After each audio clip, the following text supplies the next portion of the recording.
Hey, welcome to the show, guys. If you'd like to support this channel, there are PayPal and Patreon links in the info box below. Got a great one lined up for you today, hopefully. Ballbusters, episode 62. Welcome, and welcome to the panel. Hello, welcome to the audience. Welcome to Ballbusters. Good to be here. Hello, hello. Hope everybody's doing good out there. Evening, and episode 62. Impressive, isn't it? Isn't it impressive? Hasn't it gone fast? First time I've really. even thought a number. That's like ages. Somebody said not really. The guy with 1,423 debates under his belt, that guy. Yeah, that guy. Yeah. Happy Memorial Day weekend out there, guys. It's to those who don't know, out there in other lands, it's Memorial Day weekend. This is one of the, we call it a 4-day weekend for people that actually work. So, Well, it's our bank holiday, but it's Whitsun time. So, what's yours for? it's Memorial Day. Remember the fallen, as in soldiers? Yeah. Well, we have ours on the end of the 11th of the 11th, don't we? That. So yours is separate, is it? Really? The 11th of the 11th? Yeah. Poppy Day. Yeah, Poppy Day. What's it called? Poppy Day. That's not what it's called. No, it's where the British wear poppies, but it's Remembrance Sunday, and we have it. It's on the 11th of the 11th, so it's the commemorative of the end of the First World War, isn't it? 11th hour, the 11th day of the 11th month. So it's held on that nearest Sunday, sort of thing. Oh, I didn't know that. And it's called what? Is it Pop? Did you say Poppy Day? What, Remembrance Sunday is the correct name. Yes, but commonly known as Poppy Day because there's poppies everywhere and everyone buys poppies. That's the charity donation. So you put £1 in and you take a poppy and then you pin it to your whatever, and that's your show of remembrance. Ah, okay. I didn't know that. Over politicized feel that need to wear a white poppy sometimes, as a mark of disrespect to the whole thing. I assume make a political point when none was needed. Indeed, yeah. Could start talking about war hoaxes and stuff. It's just so disrespectful. Anyway, you'll see news broadcasters wearing a poppy, and it's just a paper or plastic poppy that's stuck to their lapel on a newscast around that sort of time. You're watching any British news, you Americans? Obviously, you would be. It's good to know. So I mean, just the point of this, John, was why is yours now? Because obviously there's a point to it. What's the why did you guys pick this date? that's a good darn question. I don't think I could give you an answer. I don't know why. Does anyone know why? Well, not to be disrespectful, but many people think that a lot of the history is bunk anyway, so if they're just going to arbitrarily assign dates and tell you to remember stuff on them, I mean, obviously, lest we forget all the victims of COVID-19. Thanks for that. But I could arbitrarily assign a date to it, couldn't I? Yes. Why Memorial Day?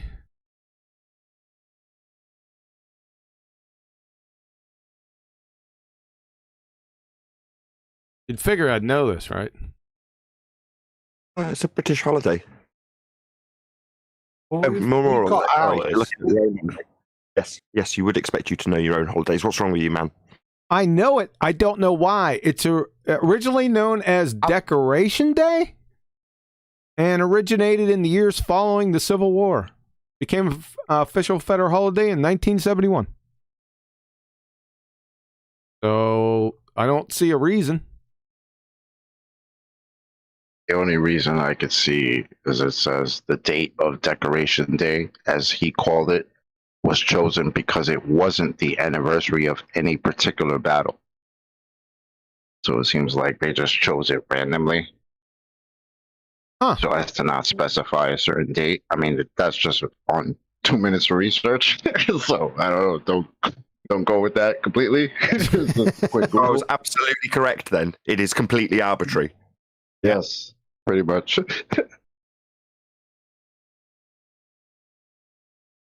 Is it Well, isn't that wonderful? always the following Sunday after Whitsuntide? That was the only thing, because this is our, even though it was last week, wasn't it, Whitsuntide?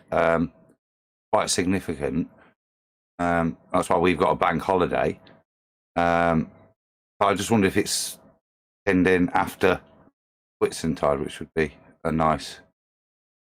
Say it again. What? Whitsuntide. Spell it. God. You. Oh, wait there.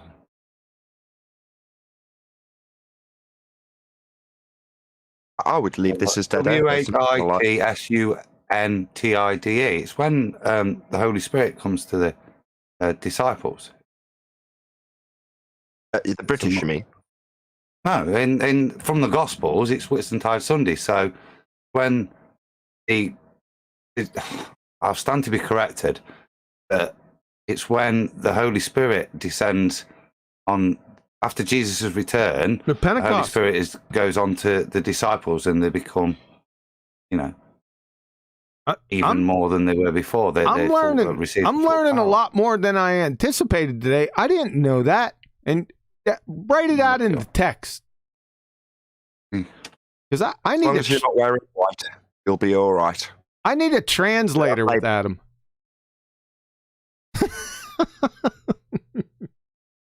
What is the significance? Right, here you go. What is the significance of Whitsunday? Whitsunday also refers to as Whitsunday. Whitsun, or simply Whit, is the name. Oh no, that's not good. Festival commemorating the. Yeah, you go. Expand it. Commending the descent of the Holy Spirit. Is the name of the most commonly used annual Christian festival commemorating the descent of the Holy Spirit on the disciples of Jesus after his ascension from earth to heaven on Ascension Day. Huh. It's celebrated on the 7th Sunday after Easter. There you go. Well, there you go. Oh, Thank you very much. And Red Dwarf, they get stranded. Sends out the distress signal. Mayday, Mayday. And guy says, why Mayday? Why that particular bank holiday? Why not Ascension Sunday? It's helped me. Mayday. Is that what he said? Adam said Ascension Day. Or I didn't get it. I'm sorry. Yes, Betty. Betty's out there in chat. Pentecost. I already said that.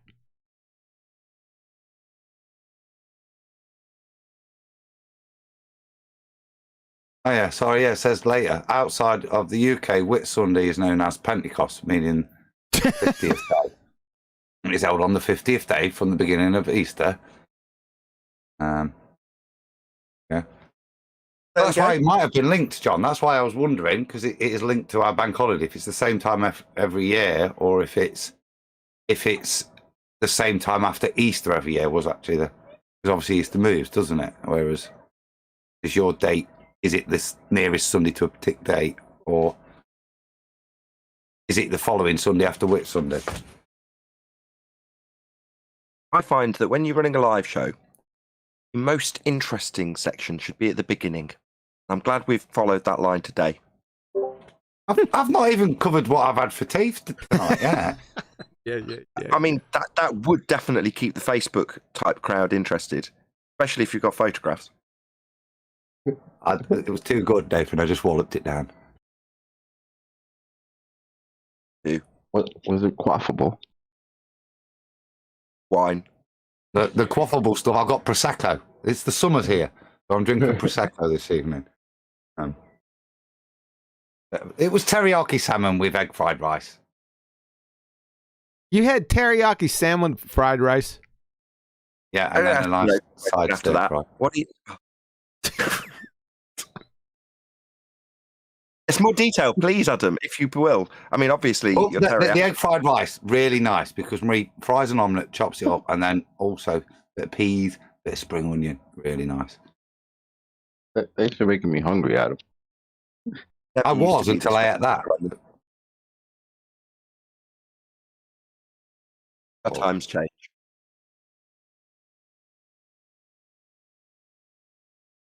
I think even you had a Kit Kat this week, Nathan, didn't we? did discuss a Kit Kat about 4.5 hours into the live show. That's correct. Yeah. Indeed, correct. Kit Kat, like the Kit Kat candy bar? Oh my God! Please stop turning these food topics into open questions. That was a close-ended question. That's a yes or no question. Yeah, but the upward inflection, like some, what's that young crowd? What part are they from? Northwest, east, south?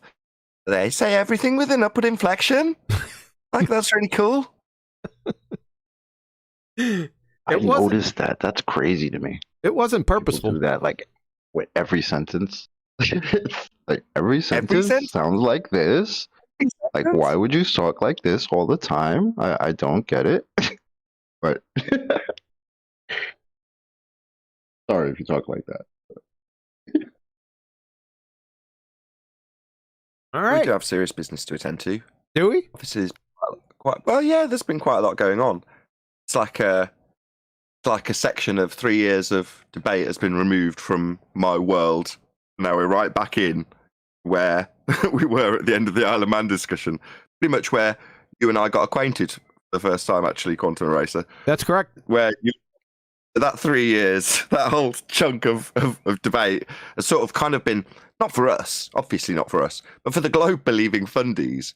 It's like it's not even happened. It's really amusing. And now, given that memory lapse on the fundy globe side, they're starting to come to us. Tell us all about this magical thing called perspective. Amazing. It's really good. I learned a lot. Asking if we remember about optics during an argument about what we're declaring is optics. And they'll ask us, well, you forgot about optics, Nathan. What do you think about that? Like, yeah, thanks. Finding it refreshing also, Nathan, that we're the past week we've had a very bad explanation of Rayleigh criterion.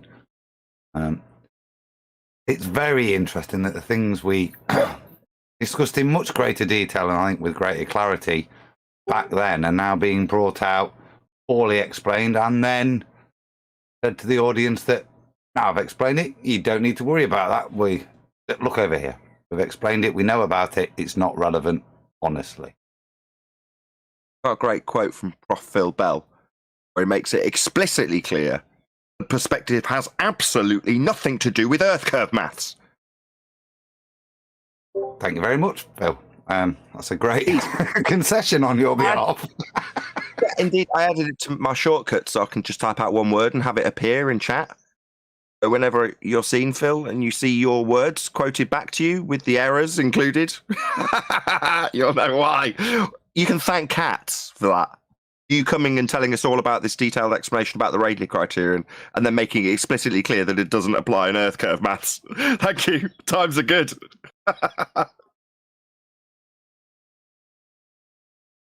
They don't realize that they're contradicting themselves and their previous stories and the stories from their ball-tarred boyfriends just the other day, not only to say, years ago. Don't they get that? It seems like they don't feel that. They feel it all right. Nah, they're not feeling that. I see Not at all. Hussy Meisty came to correct me on how the Rayleigh criterion has nothing to do with angles. And I played along. All right. Be sure to detail that to me, along with highlighting where it's applicable in the Earth curve maths.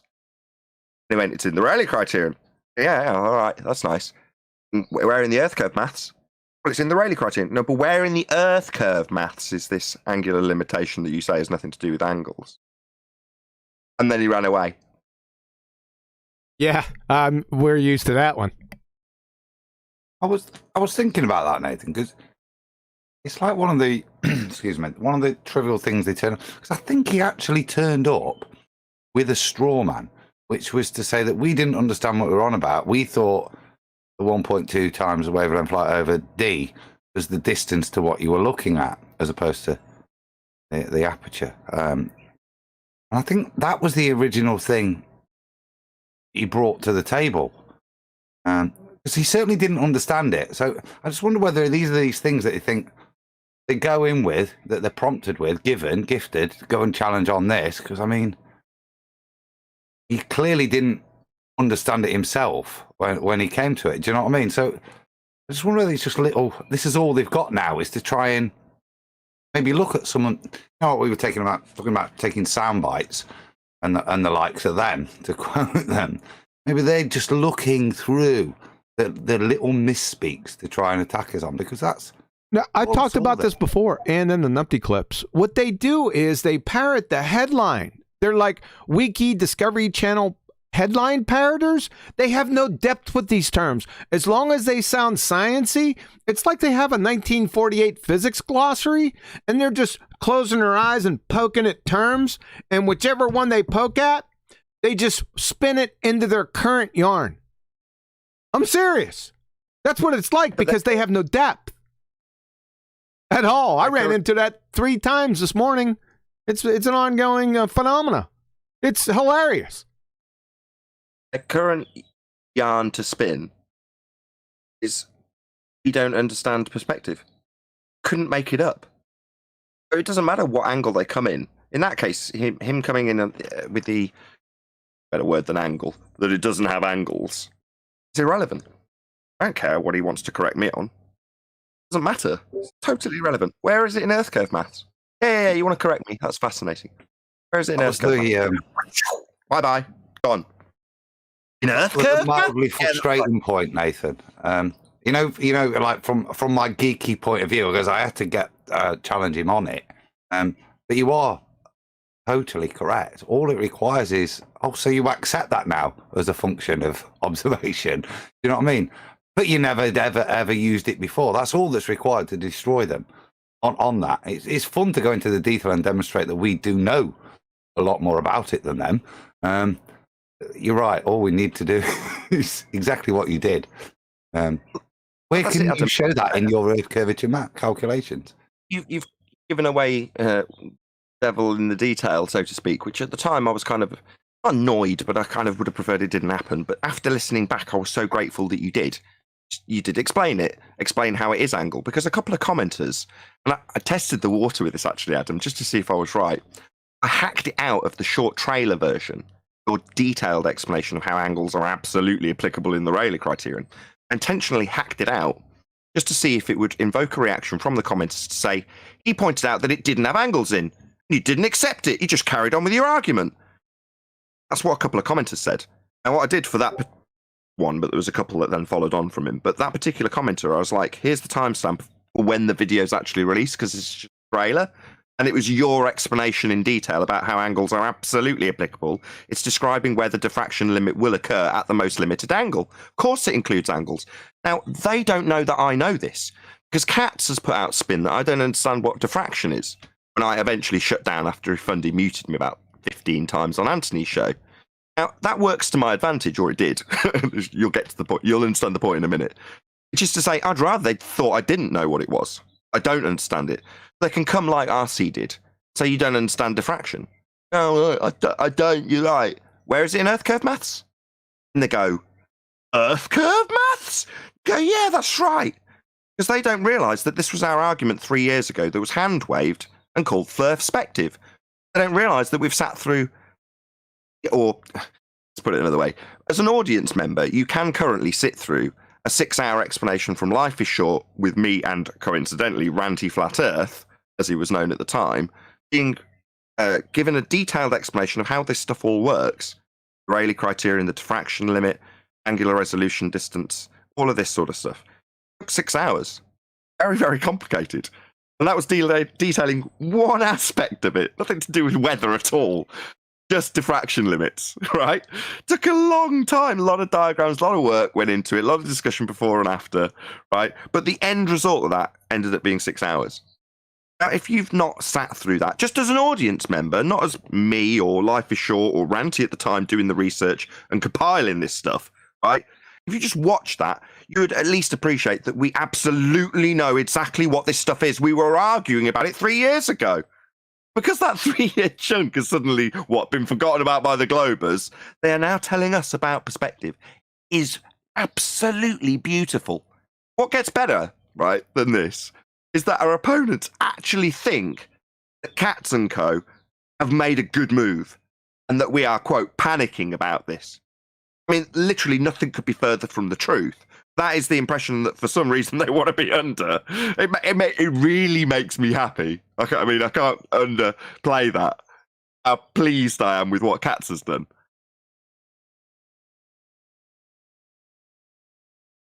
It's an exceptionally confusing move from my point of view. I think any of us that have been involved in that level of, like I say, that you went through there, you know, the history, for this to be pulled out, which we all, like you said, we all took the ridicule of perspective. It's just nonsensical that this was brought out as usable by them. And I think I said it the first time Katz brought it out. Thanks very much. I was watching it thinking, why would a baller want to bring this effect in? You know what I mean? It only has to be explained when we're taking observations, and everything you've done up until this point has precluded it. Not just precluded it, but you've ridiculed it as a concept in here. So yeah, thanks, Katz. Hashtag. Yeah. At first, it's like I know how long it's been since this transition occurred, along with Katz detailing the diffraction limit and perspective and rolling it into a global by pulling out a bit of drop from the calculator he's not going to reference. And to get the angles he's going to use a flat plane that he has to burn pathetically as a straw man later. That's been 41 days. And the reason I know that is because a commenter will continually come in day after day when I release a video, even if it's not on that subject, I might add, and say panic mode, day 41 in this instance. You go, okay, so you're literally keeping track of how long it has been since this came to light, and literally counting the number of videos I've made on it, which is immense. And why wouldn't I? You know, it's happy days for me. I can go back to all of the arguments that were previously ridiculed and sit back as cocky as you like when someone comes to me and starts offering me back my own argument. And I just pick up from where I left off at the Isle of Man, but without the hand wave of the perspective, which is what we got back then. I get that hand wave now, right? We get told how it works. How it works. It's just brilliant. But like I say, it's taken them this long, and in some cases, in the case of the guy telling me I'm panicking day after day, a significant period of time to realise just how badly Katz has done by making this move. But I mean, you say you're shocked from the man who said without the container there can be no pressure. You know, couldn't be a more devastating position to power it back from the globe side. This is the same guy. So what do you expect? Maybe you should take like a month, right? And just play back episode, like, I don't know, 70 to like 200, 300.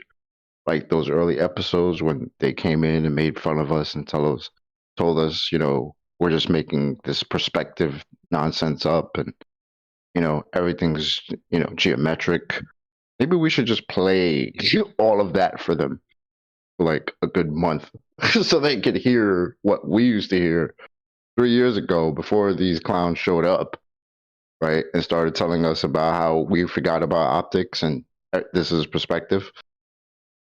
Like just for like a rerun for them, because apparently they didn't listen back then. I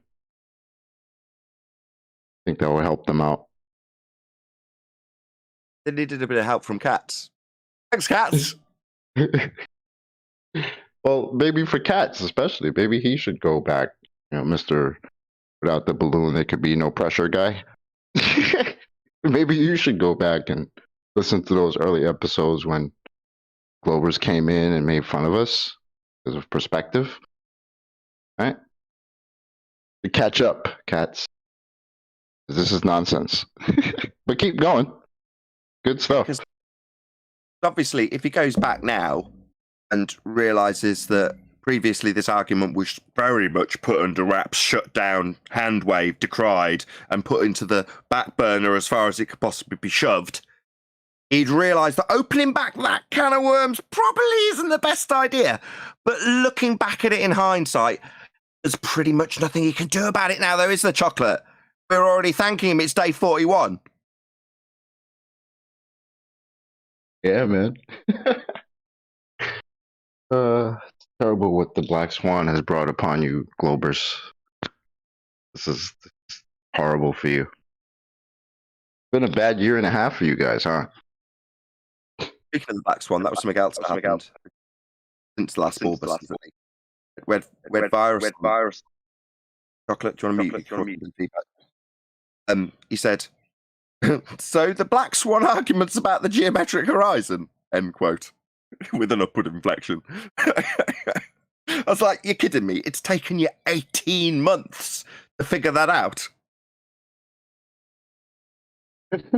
I would say, as you said, there was an upward inflection there, so it doesn't mean he was making it a statement. It was a question. But I wouldn't say he's figured it out. He was maybe starting to comprehend it, hence the question. But a baller to figure out, I think, is still yet to be determined a timeline on that. I've still got to give him props, though. Even though, in fact, in spite of the fact that he hasn't got it in 18 months, still had the tenacity to come in and say, I'd like to talk about it. And now it's been a little while for me to mull it over. You think, actually, got to give the guy props. He's gone, yeah, it's been 18 months. Still don't get it. Can I debate it with you? That'll teach me. And that tends to be the way he positions his wanting to interact with us. He wants to learn as much as he says it whilst denying it and going around circle jerking. Got to give him props for coming in after 18 months to actually figure out how the argument works. Being generous. Maybe. But when we sit around saying, where are they? Why aren't they coming in debating the Black Swan? Then he turns up and does exactly that. Me, that deserves a little bit of credit. To be fair, I thought at first you were being disingenuous in terms of give him a bit of credit. Look, he's the first of the ballers. It's only took him 18 months to get to this That stage. was weak in there, yeah. I thought it was that subtlety away. Yeah. I've been seeing the panic mode. I'm not getting it. What are we panicking over? Panicking over cats highlighting perspective to ballers and detailing how it works, rather than leaving it shut down, put on the back burner, canned up. He's uncanned it and sprayed it everywhere. We should really be panicking over that.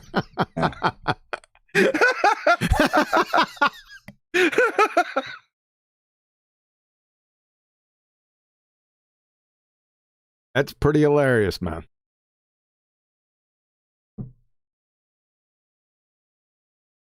What are they going to do next? Tell us that having a sphere with a radius of 3959 miles is our claim. Oh, wait, that's done already. Thanks. Your radius is ruined. There's an example of that. Craig Flat Earth said, don't listen to flat earthers when they say a bulge should get in the way. End quote.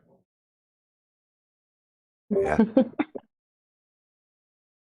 It's the same thing, Nathan, though, isn't it? What I just said earlier. They're now going back and destroying or contradicting the things that they stood by, which explain what they were seeing before. That was their explanation.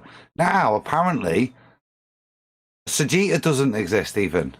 You know what I mean? That's not relevant, even though it's still on the diagram of their Earth curve calculator. Right, there's no Sagitta, there's no bulge, there's no radius, we do not see geometry. The Earth's a ball. That's their argument at the moment. Nobody claims the horizon is the Earth curve. Nobody claims that. Show me a citation who claims that. Show me a citation the geometric horizon is visible. No problem. Right? Alberuni? Yeah, Alberuni. Yeah, that's their claim in the first instance. That's the irony, precisely. I said this day one, Adam. Now it being day 41. First thing I said when this came to light, and my shock and horror at why they would do something so stupid, or cats would do something so stupid, was immediately verbalized by me. What Cats has done, they being Cats and Co, is cock up every single defense to every argument that was ever held in regards to the Isle of Man or anything else that used the Earth curve calculator.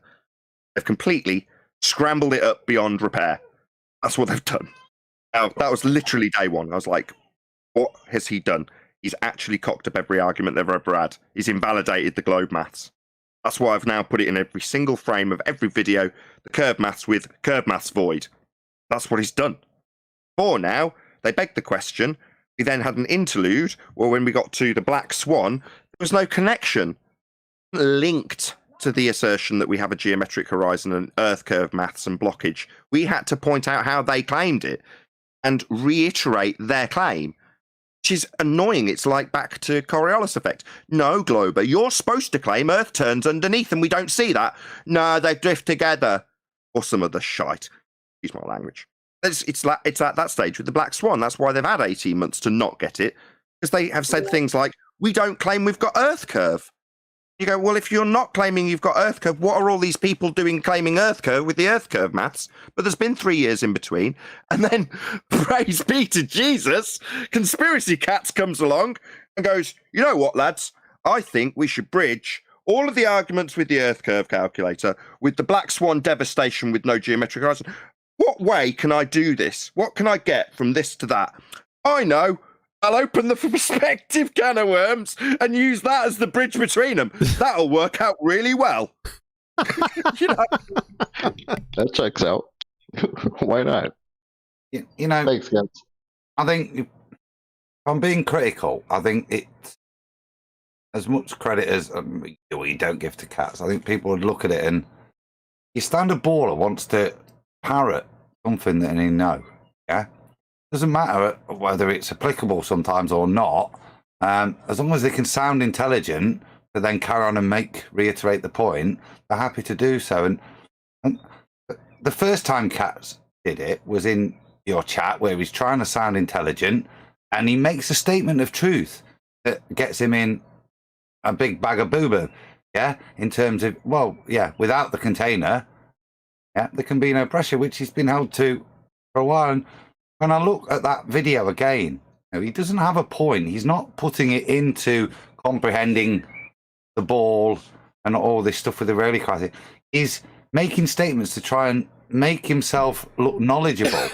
But once again, not really comprehending the implications of the statements he's made and how it plays out with respect to his argument. And again, thanks, Cats, because I just... Unless, of course, he is a complete mole on our side. He is a flat earther deep down and all along. He's like an anti-ranty. An anti-ranty. So you mean like an example of that being without the balloon, there could be no pressure? Yeah. Something like that. Yeah. Done that, and then it comes in the end. But it's done respectfully. If I had something, well, if I had something that undid my argument, I'd be reconsidering my argument. But if you've got something that does really undo your argument, and it's so contradictory to everything you've done, and you've already ridiculed with a term of perspective, when you're then going to discuss all of these optical principles and pretend you're intelligent in doing so, but then in doing so, at no point relate it to your argument, and then you hand wave it away, it's, to me, you wouldn't bring it up because it is so devastating to your argument. And this is why we say #ThanksCats, that they've brought it back into the arena. Why on earth would you bring this one thing that absolutely destroys them? It's the one thing we've been arguing. It's the thing Rant has called me for my double dip. I can answer you. Yeah. I know it was rhetorical, but I'm going to answer it anyway. Because, was it in Silence of the Lambs where he says you covet that which you see every day? So the thing that's the most troubling to you, the thing that you're going to try and play the trick that I detailed last time we spoke, Adam, put a video out about it. Yes, Minister. Hide the dirty detail on the cover. Right? You don't want talking about. Put it right there out in the open. You've got to be skilled to do that, right? You've got to be like, God, I can't believe I'm giving him a compliment in this regard. I've got to, though. Rumpus. To be able to drop it in subtly or drop it in when someone else is talking, enough for it to kind of be heard but be moved on away from, and then make your point within a begging the question fallacy that does make your point. Don't put it out in the title, then make the story about the title you're trying to hide. because then everyone's looking at it. You know, in other words, you'd be a crap chess player. That is.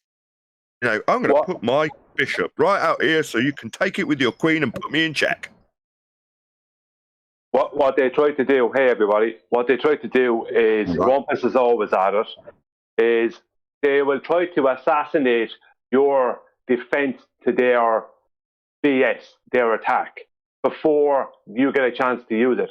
So they'll bring up something like a container for gas pressure and try and assassinate that point before, very subtly and quickly, before he moves on to how there's a force of gravity creating gas pressure within our atmosphere.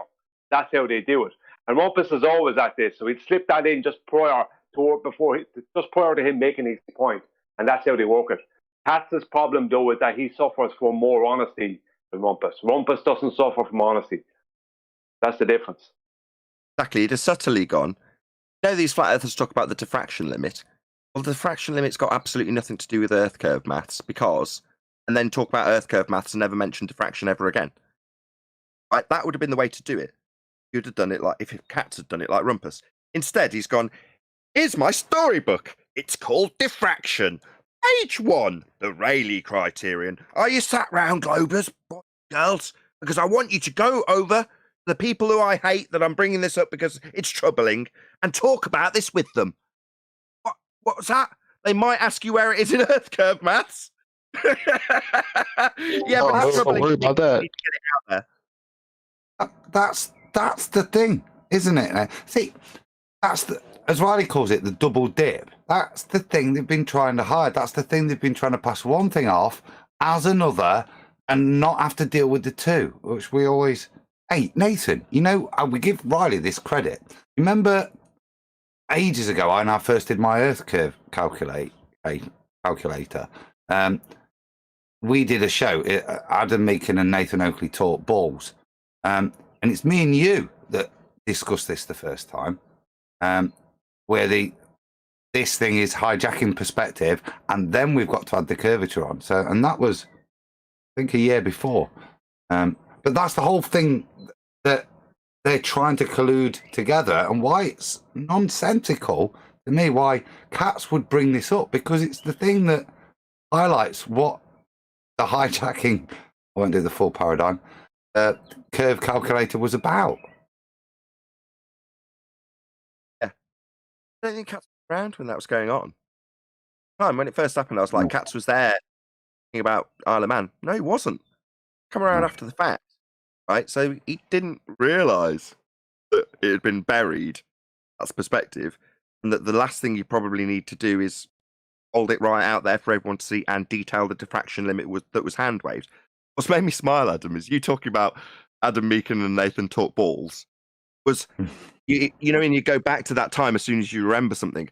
That's before I was educated by people like yourself and Life is Short on what diffraction was. And it's like 3.5 years ago, easily, right? Before the debate.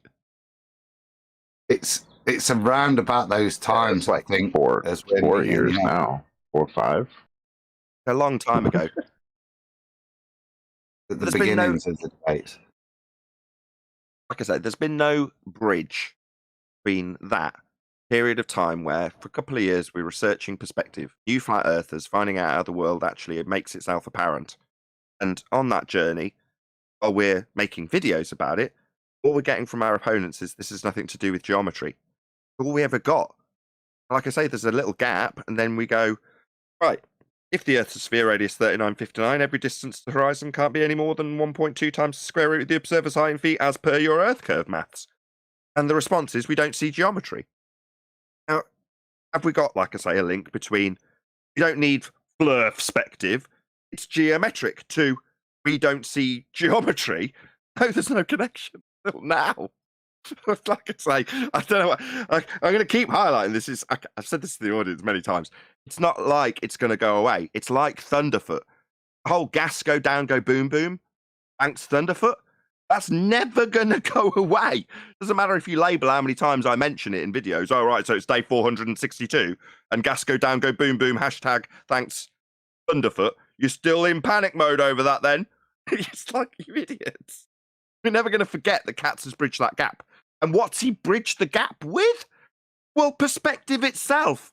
I said it day 2. I could kiss your cats, and I still feel the same way 41 days later.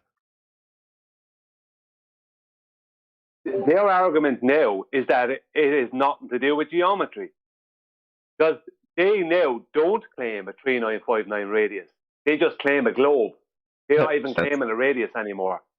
That right, sounds like our claim, though. Yeah, that's our claim now. They do. Being twice removed from the begging the question, proof of nothing perspective hijacking curve calculator doesn't mean that they're not going to be utilizing it. For example, in the Black Swan, what are they making their assertion with? Well, with the cherry-picked drop from the Earth curve math, so they don't have to dress devil in the detail that the geometric horizon's currently going to be debated at and is being. Right? They're all arguing about the geometric horizon. What about their actual point? Well, if we forget about the bit we're actually debating about, right, in their imagery, their original point took drop values from the curve maths. They still need 3959 to get their drop values to make the assertion. The Black Swan's still absolutely applicable at the beginning and the end of the argument for them. I mean, they're trapped. They know it. I know it.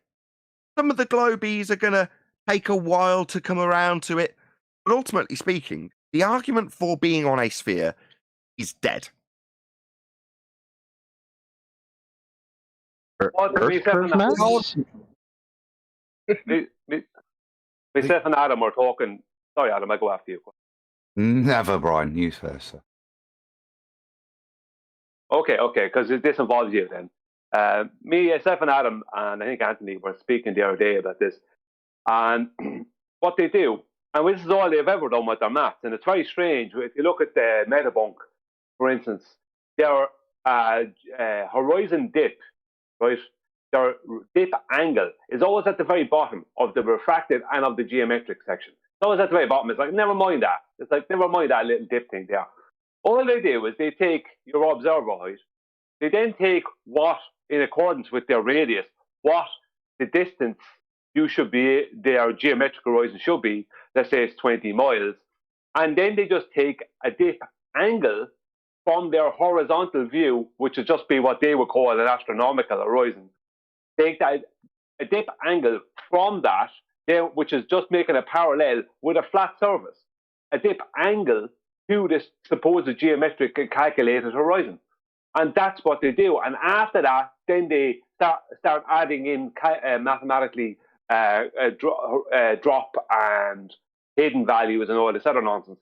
But all it is they take an arbitrary place based on your elevation, then they use a flat parallel, a flat plane, and your parallel eye line, and they make a dip angle with that, an angle, 3 straight lines.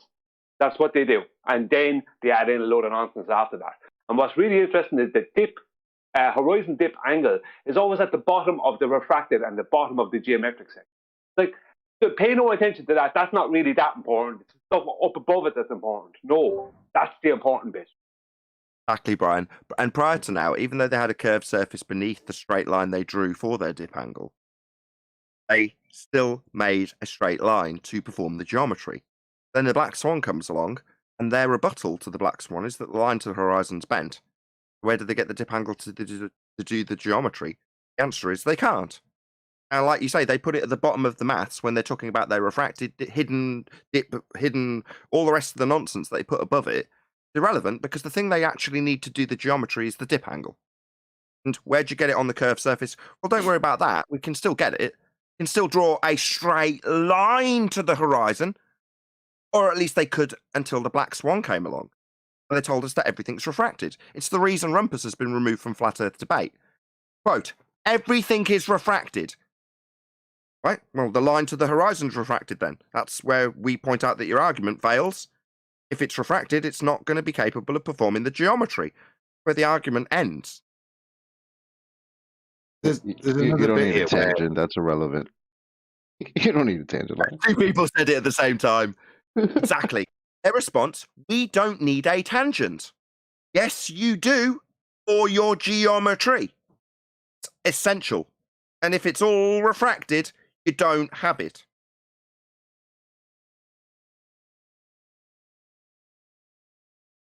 Game over, Globe. Now, that was the chit-chatty summary of the Black Swan and how it annihilates it with a 3-year summary of what we actually experience, which hopefully people will take an interest in the Globe side. This on a more serious note, now that Katz has highlighted it.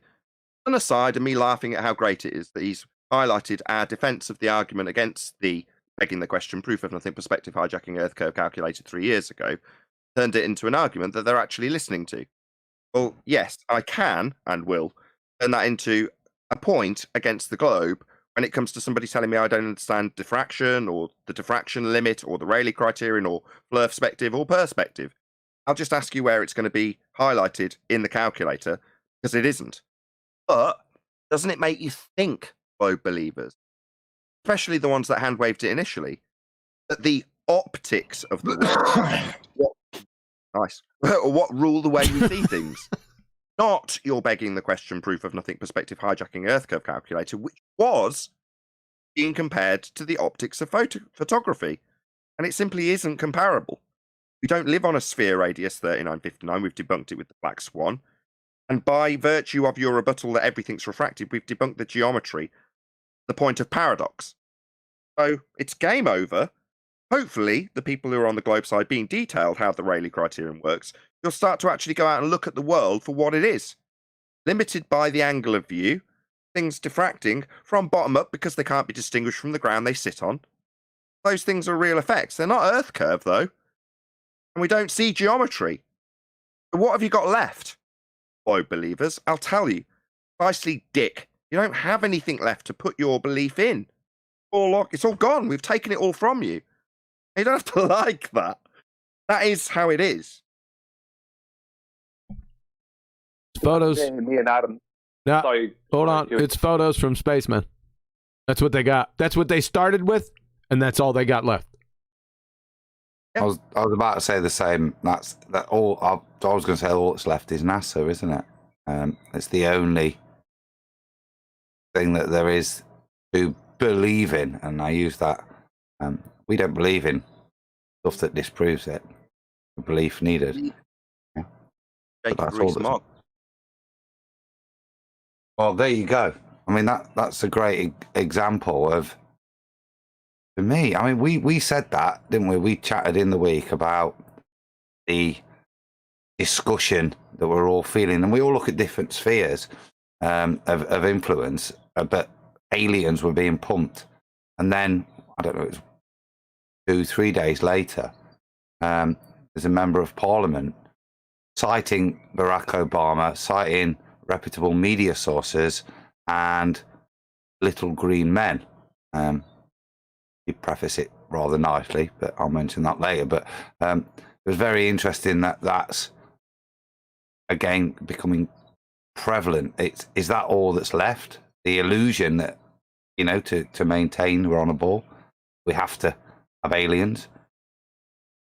Aliens are true, and there must be. The reason I knew that would come to a head, and the reason I brought it up on the show, because I don't, or try and avoid exposure to mainstream media. I won't detail how I go about that, but I try and limit the amount that will come my way. And when things are forced upon me, whether I like them or not, you know, the iPad will literally present it to me. Like, I didn't want this news. Why is it flashing up? Then when it happens 2 or 3 times, you're like, okay, they want this in the forefront of everybody's mind. Everybody. If I'm getting to see it, that means that it's reached everybody. I brought it up on the show. Like you say, 3 days later, it's being discussed in Parliament. And it's being discussed in context. Like QE says, they started with outer space, they'll die there. Now the model, a bit more clear in my metaphors, the model will die the place it was born. Big Bang was the birth, nonsensical though it may be. We might get into that. I know we've got a presentation to get to as well, QE, but good times. You know, that's why hopefully you're letting this conversation roll. It is good times. And aside from the begging the question, proof of nothing, perspective hijacking Earth curve calculator, the argument was born in the sky vacuum, and it will die there. Because space is fake. The violation of natural law. Regardless of people like Phil Bell claiming that well, what do you think that the second law of thermodynamics had a day off when it doesn't expand into the sky? In other words, they're now understanding the argument so much back that they can paraphrase it back in such a way that doesn't highlight the fact that they're acknowledging that the sky vacuum stands in violation of natural law. No, natural law doesn't have a day off. If it was proven to be the case that the sky was a vacuum beyond the stage show that we are presented on television, it wouldn't be a natural law anymore, because that wouldn't be nature. And that's the point to bring in what I said I'd mention later at the beginning, and that's what I found very profound, that a member of Parliament started this statement by saying, and I'm paraphrasing, so excuse me, we all know the world's a stage. This space appears to be a bigger stage for us. Now, a very odd statement. The phrase "the world's a stage" is to imply that everything that you're seeing and doing is an act, isn't it? That it's all a game. And then to link that we've got a bigger stage. Is it an admission? I don't know, but I found it a very interesting statement. I was going to speculate about the whole lot. This is just pure speculation. You can throw it out the window as conspiracy if you want. I don't mind. Just on the spot. What I reckon best they can do is they can show the world, if they try and bring in this alien belief nonsense, what they can do is they can show the world some aircraft they have that we're not aware of that can outmaneuver jets. And they can tell us then that they've been in contact with the participants in these aircraft, and they can then after that they can make up any story they want. They can say, well, they're going to slowly reveal themselves to us and blah blah blah, and then they can tell us, because they can't prove curvature, they can tell us that we're on an upward flying disc through space and space is real, because they can't prove curvature, but we disprove space, as in outside of physics. We can't disprove it. They can still show us nonsense on CGI and highware and whatever else. So we can disprove their ball. We can't disprove their space. You know what I mean? No, we're not disproving their space, are they? They're giving us something that doesn't prove their space. For a sec. For a sec. If we can just pop yourselves on mute, I'll play the clip out. UFOs, and that even former President Obama is getting interested in this. So I don't know if the honourable gentleman wants a debate on little green men or whatever else may come from outer space. That's a member of the British government reporting back to the SNP, asked about the space industry, and they bring in Americans. Newspapers are worried about little green men in space coming. Into the narrative, even the latest. Now. I was trying to find the other bit of the clip where he says all the world's a stage. That might take me a minute.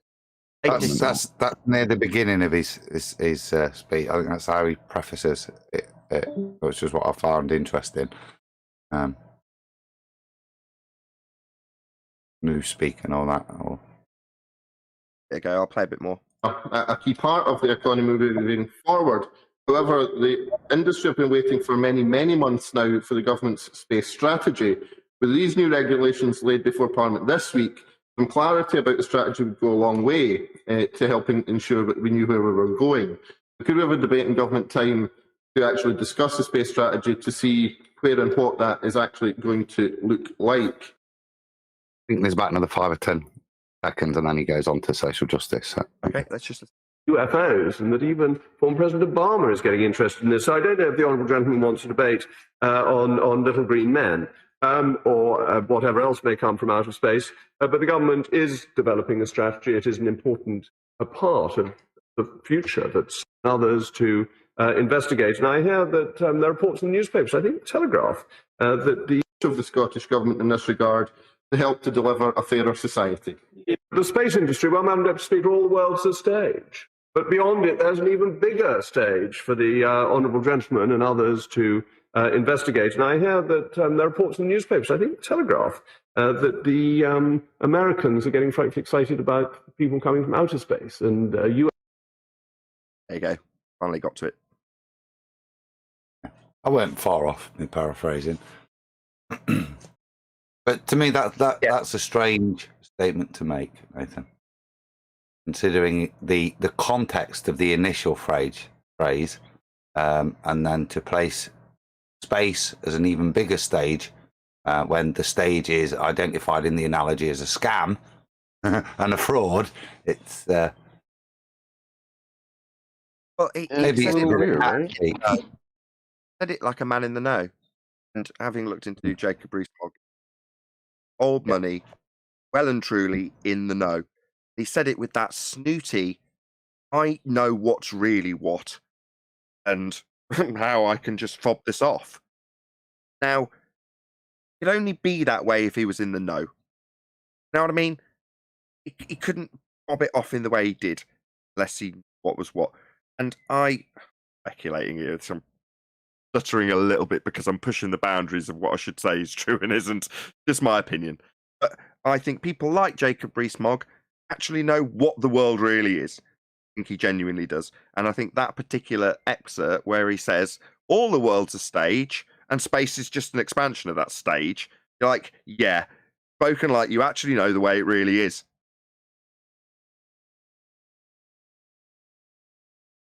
with you.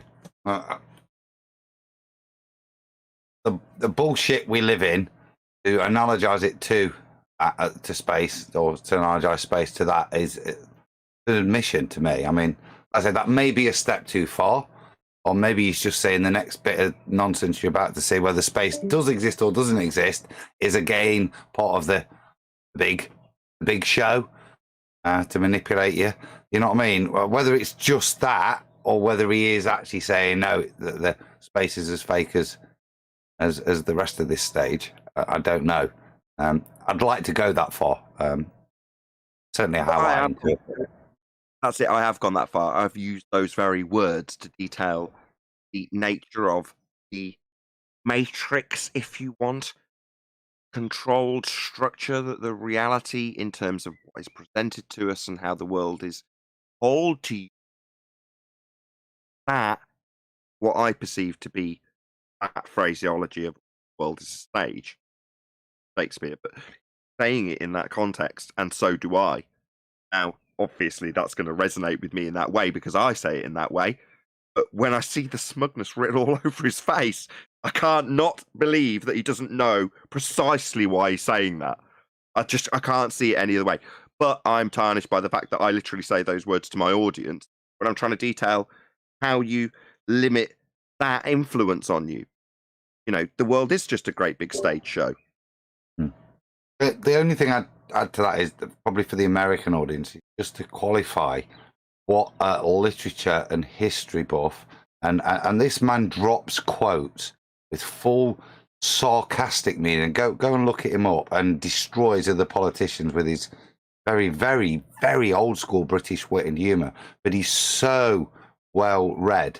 Yeah, there's no way in the world that he could have used that quote without knowing its full intentions. Just like me and you use it. You know what I mean? There's no debate about what it means. And certainly him would be able to give you chapter and verse from where it's from and cited and historical context, etc. You know what I mean? He's that well. He's got the most antiquated British accent I've ever heard. Let's just hear it once more just to round this out. In our society. The space industry, well, Madam Deputy Speaker, all the world's a stage. But beyond it, there's an even bigger stage for the honourable gentleman and others to investigate. And I hear that there are reports in the newspapers, I think Telegraph. There we go. There's been a lot going on, QE, since the last Ballbusters. A lot. A whole hour's worth, in fact. You're fine, man. I enjoy listening to you guys, and I'm having a snack. Well, I'll make a prediction then. Sorry, Chocolate. Scientific prediction, or no, a speculative conspiracy prediction, right? I predict that they're going to show the world black silent triangles or chrome orb type saucers that will outmaneuver tomcats, raptors, and MiGs, and then tell us that there's aliens in them, and that would be the beginning of us being on a flat disk, moving upward through aerospace at 9.8 meters per second squared. That's what I predict is going on. That Okay, they know they can't. But go on. I was with you right up until the Flat Earth Society bit. So the world is run by psychopaths, and one of the traits of a psychopath is recycling. They tend not to have any original ideas. They just like to recycle stuff over and over again. So that's why you see history repeating. That's just psychopaths recycling old narratives. Now, in terms of the narrative of the UFO, I mean, I want to make it sound like I'm a UFO enthusiast. I'm not. I've come across it as much as anybody else and done a little bit of due diligence in recent days because of the subject coming up in mainstream media and me wanting to on my show. Those are old narratives. What Brian's just described have, and people who are watching, if you're a normie or a globie, you've got the attention span of about a year before you forget something that someone's told you in the news. And it comes as a surprise when you're reminded of it. But nevertheless, for those of you who haven't got the attention span of a goldfish when it comes to mainstream media narratives, that is an old narrative. That will, I guarantee you, be recycled. It's already been predictively programmed into the people who will be watching it in the future. That bit, Brian, I wouldn't even have someone bet against me on it. That will happen. There is no two ways about that. They will recycle that old narrative. Where are you getting the bit where you go from them recycling old narratives, which they'll do, to you'll be on a flat plane moving up at 9.8 meters per second as per the Flat Earth Society pancake in space narrative? Why are you linking those two together? Because we have destroyed their curvature model. They can't prove curvature.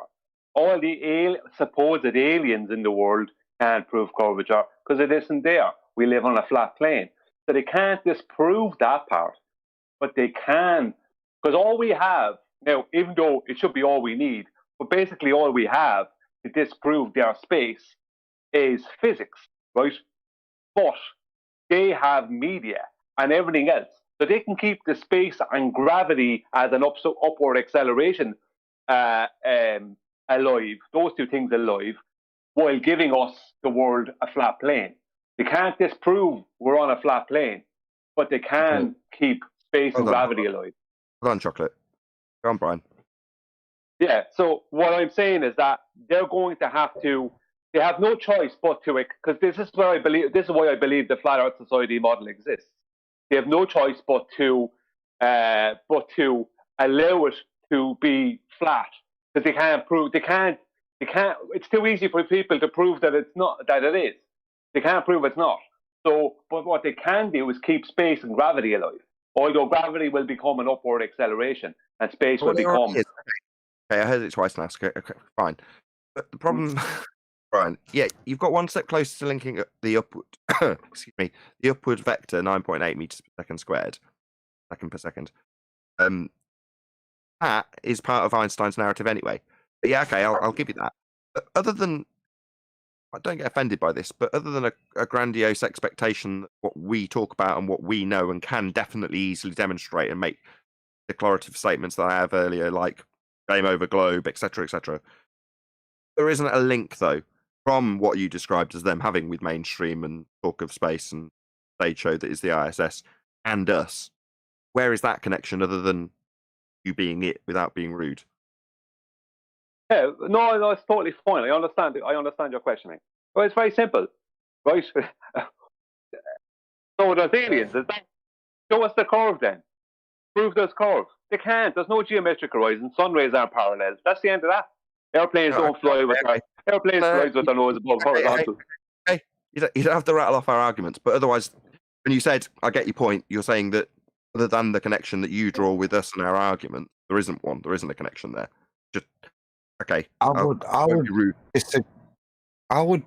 say the opposite because of all the reasons that Brian's just stated. I alluded to it earlier. That's why they've got to do this. Now, throughout history, there's never been proof of curvature. And they're not out to go and give a proof of curvature. They're out to prove that we're still a ball in space. Now, to the masses, you see something that identifies and claims it is a UFO from another world and does the things you're saying, Brian, all these sorts of things, whatever mystical things they might perform and have been practicing, as we've seen odd things in the skies, whatever that happens to be, its purpose isn't to allude to some transition to a flat earth. It's to maintain the paradigm that all of these things that we've destroyed their ball earth with are irrelevant, because look, there's aliens in the sky and they're saying they came from another place. That would be the purpose of that for me. I totally agree. It's not right. a addition. It's a reupholstering of the same narrative with a recycled, old, crappy narrative about stuff from outer space. So look at the sky. If you see stuff moving around, obviously it's out in a world that's got orbits and sky vacuum. That's what you're looking at when you see stuff moving around. You haven't seen anything moving around. Preface this by saying I have. But you haven't seen anything. Here's the pictures on TV of a triangle. Check it out. It's faster than a jet. Brian. Well, what I'd say is these people, they like to, they have a sense of humor. They like to use deception. So they are quite happy to have everyone believe in a flat upward disk flying through space with ice around its edges or whatever, because that's what they had people laughing at for decades. And now they're going to make people believe in it. Like, that would be the kind of sick joke they'd have. It's like, Yeah, but now they make you're them all making it believe. seem. Hold You're on. making Brian, it seem. I got the end narrative to 1984 currently. Carry on, Brian. Yeah, I believe that it would be that would be a bigger goal for them, is that they would put everyone onto this flat disk upward through space model, because that's the one they made everyone laugh at for decades. And now suddenly, well, actually, you're on that. Nah. In 1984, they do it to the one dude. So the one dude being tortured, I might add, told that, yeah, we could make the stars close, make them far away. It's just down to our mathematicians. They're not telling that to the masses. They're telling it to the guy being tortured. Well, making it seem as though like the target audience is looking for the proof of geometric horizon or curvature. They're not. As long as they like Adam said, because that's what I was going to say before. As long as space is real, then it's proving that we live on a ball. They don't need Earth curve maths and their Earth curve calculator. They don't need all that. In their mind, as long as there's space and there are creatures driving around in fucking ultimate aircrafts, it's real. We live on a ball. They don't need to now transition to, oh, it's a flat plane. But they don't need to do that because they've already made it real in their minds because of space, because of triangles and things in the sky. Just stick with your analogy, Brian. Right, just to stick with the analogy. In terms of that, you are the individual that they're trying to break. Yeah. Now, to break you, it may be necessary to demonstrate that they can rewrite cosmology. Yeah. To break you, but it's sufficient for the masses to be told via the screen. Yeah. That today we're at war with Oceania. But tomorrow, they'll happily accept that we're at peace with Oceania via the same screen. You're not subject to the screen, but they are. Before you followed my analogy, you made it better. Thank you, Adam. Exactly, though. You're the guy in the analogy I made that's being tortured, Brian. I didn't make that connection, but I'll make it now. And I'll give you a bit of relief from it as well, as you're the guy with the rats in your face currently. Right? The relief is that the people that you described would have your scenario applicable, where there is a connection between the mainstream and what we detail in terms of how the globe works. Now, the connection isn't there for the masses, but it is there for all of our opponents. The ones that shout the loudest. if you now rewire your brain in terms of its thinking and you say, well, what I formerly saw as, well, they've got to change the paradigm, look how wrong it is. Well, no, because as Adam's just said, that's sufficient for the masses. But the people it isn't sufficient for are the ones sharing their pain with us, our opponents. They're the ones who do get to see both sides of that coin. And do you know what the result is? Bearing in mind they're the ones crying and screaming at us that it's not real and Earth's not flat and sky vacuum's real and without the container there can be no pressure, but it is real and we don't see geometric horizons, but it is real. The result is pain. Not for the masses, for our opponents, Brian. But you've got to, I'm getting there. I will just make my point now. Don't let it be your pain. Yeah, don't be the tortured guy. That's nice. I can bring that back to my original point. That's why I don't suffer the media. That's why I don't subject myself to the nonsense. Remove that part of it. Rather than saying I've got to put a connection, I've got to let the masses know. I've got to show them that what the media say is wrong. Like, no, you're becoming the tortured man. So for me, I was like, well, how can I sever that connection? Well, I can just get rid of it. Don't read the papers, don't watch the news, get rid of your TV, turn off the social media shite feeds, the RSS. Don't look at it. Believe me, you're a lot happier because you're no longer in the position where you want to bridge the gap, which is what you detailed as a gap that must be bridged now because we've proven it wrong. Why? You're on the other side of the fence already, mate. Just go about your life in the happy way that you can now. Well, the only reason I even speculated on that was because I'm not trying to think. I'm not trying to think what I do is I put myself in their shoes and I insert their intention. And if I put myself in their shoes with their intention, the smartest move, without a doubt, is to allow it to be flat. Because what's the first thing a flat earther is going to ask one of these aliens? How come there's no curve? You know what I mean? These supposed aliens to ask those aliens where the curve is. That's the first thing a flat earther is going to ask them. I think you're right, Brian. The eventual concession has to be that, but they've got many more cards to play. And I think what we're talking about is something that was probably 3 or 4 years ago. The old Project Bluebeam kind of stuff is what they're going to do. Is some kind of light show, whatever event, and maybe that's why we're seeing the surfacing. But maybe this time it is the purpose isn't for anything other than to counteract that argument. But I don't think they're at, if you look at the control in society still, I don't think they're at the point, certainly with regards to the masses. Flat Earth, while we know it's true, is still such a fringe thing that it doesn't affect the control of the masses. And that's what would elicit a paradigm change, the control of the masses. And it's nowhere near that yet. I do kind of like what Brian did. Why do you want that? If you want that, do you want that, Brian? Oh, absolute change. Yeah, I do. I'm not going to tell any lies. I want change. I want truth. How's that? That is it. Yeah. I mean, I understand. Yeah, I'm on the other side of the fence, but I want other people to see that there is a fence. So right. I'm not going to. Yeah, that's true. Remember the scene in The Matrix where he's walking through the Matrix, describing other people who are connected to the Matrix are so hopelessly immersed in the Matrix that if you try and point it out to them, they'll fight you. Remember that scene? Yeah, I do. Yeah. I have that attitude, which is to say that, number one, I don't want to fight with normies. And number two, I'm pretty apathetic towards it now.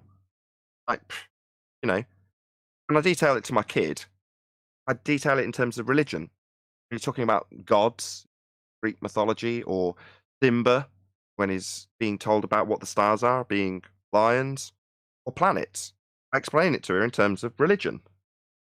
Now, do I want to do that and put that effort in with everybody? No. My kid, yeah, absolutely. I'll sit her down and I'll say, well, that's a religion. What do you mean a religion? Well, you know, some people think they're lions. Some people think they're rocks. And everyone will go out of their way to tell you what they are. But nevertheless, you know, twinkle, twinkle, little star, how I wonder what you are. You know, that's all you need to know. You don't know. But that explanation, something I would give to my loved ones. not some wanker that's going to tell me I'm wrong in the next breath before I've even got through the sentence. Oh, no, I agree. I mean, I'm not going to go out on the street and trying to convert normal, everyday people. It's not the way I would go about it. I'm just saying that for me, this whole situation in the past 6 years, the best way I've described it in the past has been, this is the morning of Judgment Day. It's like, this is like, for me, it's like, it's going to become a reality. It's going to take time, but it's going to become the reality because it is reality. Reality is going to become the reality. It just depends on who's that? That's a dangerous path to disappointment. Yeah, it is. Yeah. Who's they? See, the thing is, Brian, what I hear, obviously being a fully qualified psychologist, is you reflecting on your internal struggle to make this your reality. I know you know it's flat, by the way, and I'm not bashing you about that. But your desire to make everyone else feel the way you feel or see the way you see it is something internal as opposed to something that needs to be done externally. That'll be £50. Yeah, I'll just say I kind of like what Brian did when he said, you know, what's the first thing a flat earther would ask alien? Right, where's the curve, right? So it would be funny if the Glovers get what they want, you know, the aliens land and, you know, everyone's happy and they say, oh, you guys came to visit us on a beautiful planet, this beautiful globe we live on. And the aliens are like, what globe? Flat. What do you mean? What are you talking about? We came from over there. We came from the horizon. What are you guys talking about? What do you mean? There's no ball. Flat plane. How do you guys think you could live on a ball? That would be good. Or they'd say, pretty fun. You're telling me that 100 odd years ago you discovered another continent with a different people on it. From there, you extrapolated that the rest of the people would come from the sky. Are you sick? Just further out towards the horizon. We're just over there. Well, I stand by my prediction. So I don't mind if I'm wrong. Well, we can all be wrong. I've been wrong in the past. But I stand by my prediction. I reckon that's the way it's going to go. If it's going to go that direction at all. The hope for apocalypse is a positive one, being honest. But I've seen it come and go a number of times with stuff, and it's something ultimately it's something you hope for because it will yield good. Whether I'm blessed enough for it to happen in my lifetime, I genuinely don't know. I just see a very, very, very corrupt world heading downwards. Adam, for the audience's benefit, I assume you know, but do you know what the definition of apocalypse is? Yeah, I was talking more towards an end of times meaning. You did mean that apocalypse. Yeah. Oh, okay. Yeah. I think for the majority of religions, that's a big hope. No matter what, a drawing. Realistically, look at the mess we're in. How do we, as a civilization, get out of this control? I think a lot of us look to God, whichever God that is. It doesn't really matter. That's the only way we can see an end to this, which isn't. We all know it's not right. Whether you think it's a ball, or even if you think it's a ball, you know what's going off on your ball still ain't right. But yeah, I could use it in that term. Means revelation or disclosure. Yes, and like I say, that has multiple connotations in different meanings, but ultimately the same net effect. Hopefully. But generally, while I don't pray for revelation in that respect. In terms of what I want, it's not parallel with what Brian or you're just describing at all. No, if I could express my desires for other people, obviously I run a public show and I want good to come from that. What good do I want if I'm saying I don't want a revelation? I think that's a ridiculous endeavor to hope for. Without being rude, again, I'm sorry. Obviously, I'm being rude to say it's ridiculous when you're detailing it. what I would hope for is people experience what I experience. The joy, the wonder of the world we live in. Better appreciation for the world you live in. Getting involved with it more. Enjoying it. That's why I don't think it'll happen yet, Nath. Yeah, that's why I don't think it'll happen yet, because if it's going to happen, it requires more people to realise the joy of what we live in. And that's why that's why I said it earlier, I'm not disappointed anymore. I've been through too many false dawns to realise that that isn't the kingdom. Yeah? Whether I'm would be blessed enough, and we're all blessed enough to be at some kind of apocalyptic time, which is out of our control, it would be a blessing. And that's all you could hope for, that you were lucky enough to be involved in those times. I think the reality is there needs to be enough of us enjoy where we are now, and the reality of just being alive, and the majesty of what's around us, and the reality that we don't know nothing, and we've got a much better. I think when that percentage gets past the tipping point, as they call it, that might be a point that these things may come to bear. But for me, it's not bent enough yet, and there's not enough love. Oh, well, yeah, okay, you bloody hippie. I'm sorry. I've gone through it. What I was going to spin this into, Brian's logic, you say that apocalypse, necessarily expressed in terms of everybody experiencing revelation. So, your apocalypse, Brian, currently happening. Now, there's the colloquial apocalypse that can be perceived in terms of the mental state of the person who's going through it at the time, and that might manifest in terms of, I need everybody else to be on the same level as me to find peace. But when I say you're on the other side of the fence, you're on the other side of a great revelation. So you're in the midst of that's so spiritually profound, right? And you just called me a bloody hippie before saying it. I totally agree with you, Nathan. Shut up, you bloody hippie. You're all hippies. Well, what I'd say is that my prediction has a flip side, you see. Because maybe there is other people outside of these lands, past the horizon, and maybe they are coming to give us a revelation. Who knows? And maybe it's not a case of some made-up aliens as opposed to just extraterrestrials from outside of here that are coming in to say, we've been watching you all along. And, this is what's really going on. That could happen too. Or none of it is going to happen, because that's what normally happens. If none of it happens, it's just a big build-up to nothing. So I don't expect any of it. All I expect is that the guy in the street won't listen if you try and tell him stuff. So you're wasting your time. Shout out to Retro Bill. Here's to $300 million fighter jets filming UFOs with blurry 2-pixel $30 cameras.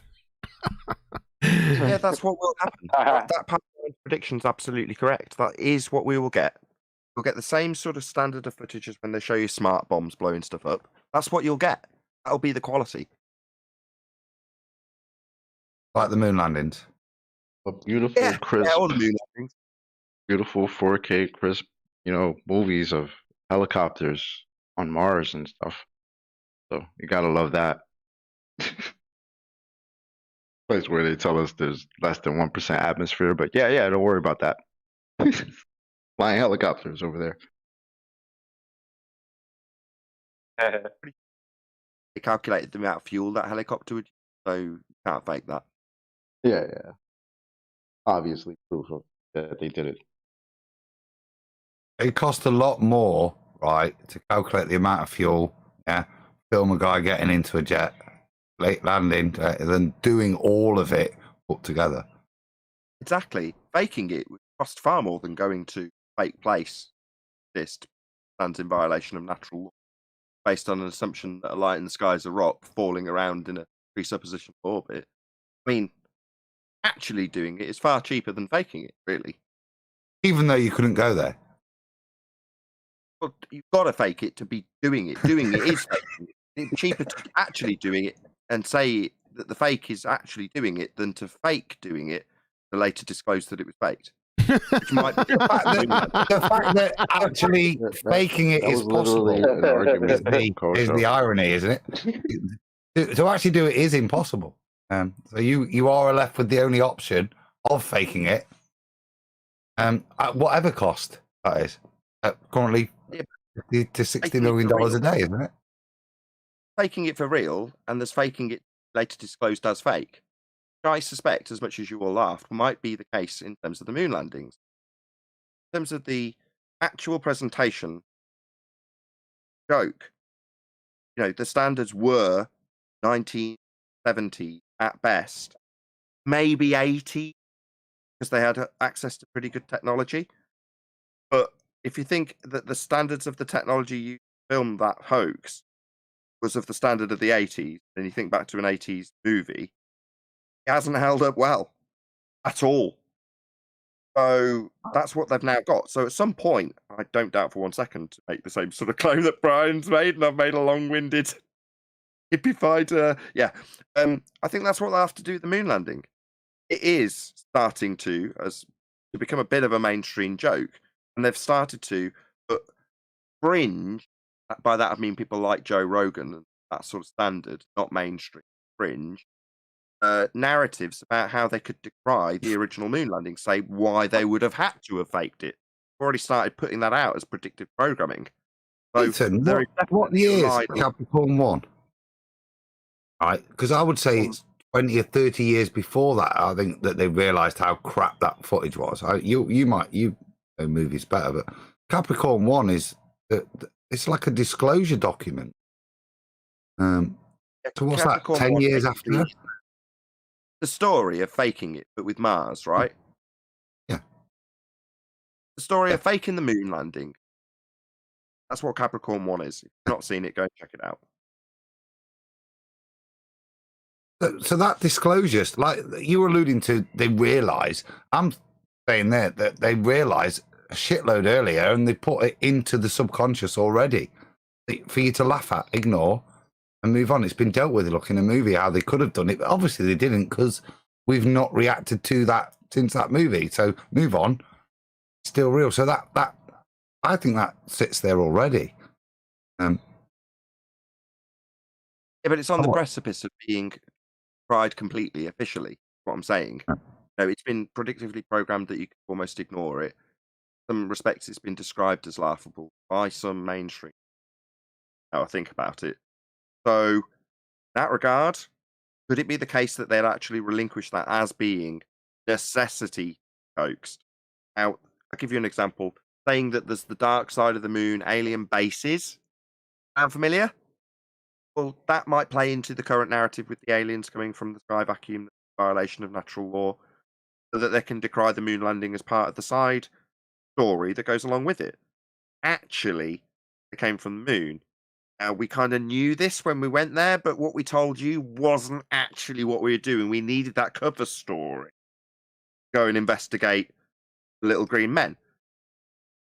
That's not something I've just come up with off the top of my head. That's a narrative I've heard several times. Yeah, that's in line with the whole narrative of, oh, that's why we don't go back there, because we were kicked out by the aliens. They told us not to come back. Because I remember hearing that nonsense a long time ago. They've had 50 years, haven't they? 50 years to eat, like 30, 40 years to reset things, put things in place prior to any disclosure to validate why they had to fake it. Yeah, they've had all this time already to whatever they use. That might already be in our pre-conscious. Yeah, or it might be just events that they justify. This is the real reason that we shot Kennedy, or this is, you know what I mean, or all the whatever. But they've got all these 50 years to build their bullshit. Yeah, yeah, it's like they backdate shit, right? So they'll tell you, oh, with the recent, the moon's in the Earth's atmosphere.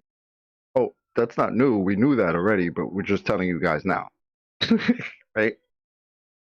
Like, don't worry about that. We already knew, but we're just putting it out there now. But we don't lie to you. But where are they going to take this fantastic footage that they took on Mars? use that same camera, the same cameras, to give us a 24-hour Antarctic sun. When's that going to happen? Because they have no hassle getting signals from Mars to us, supposedly.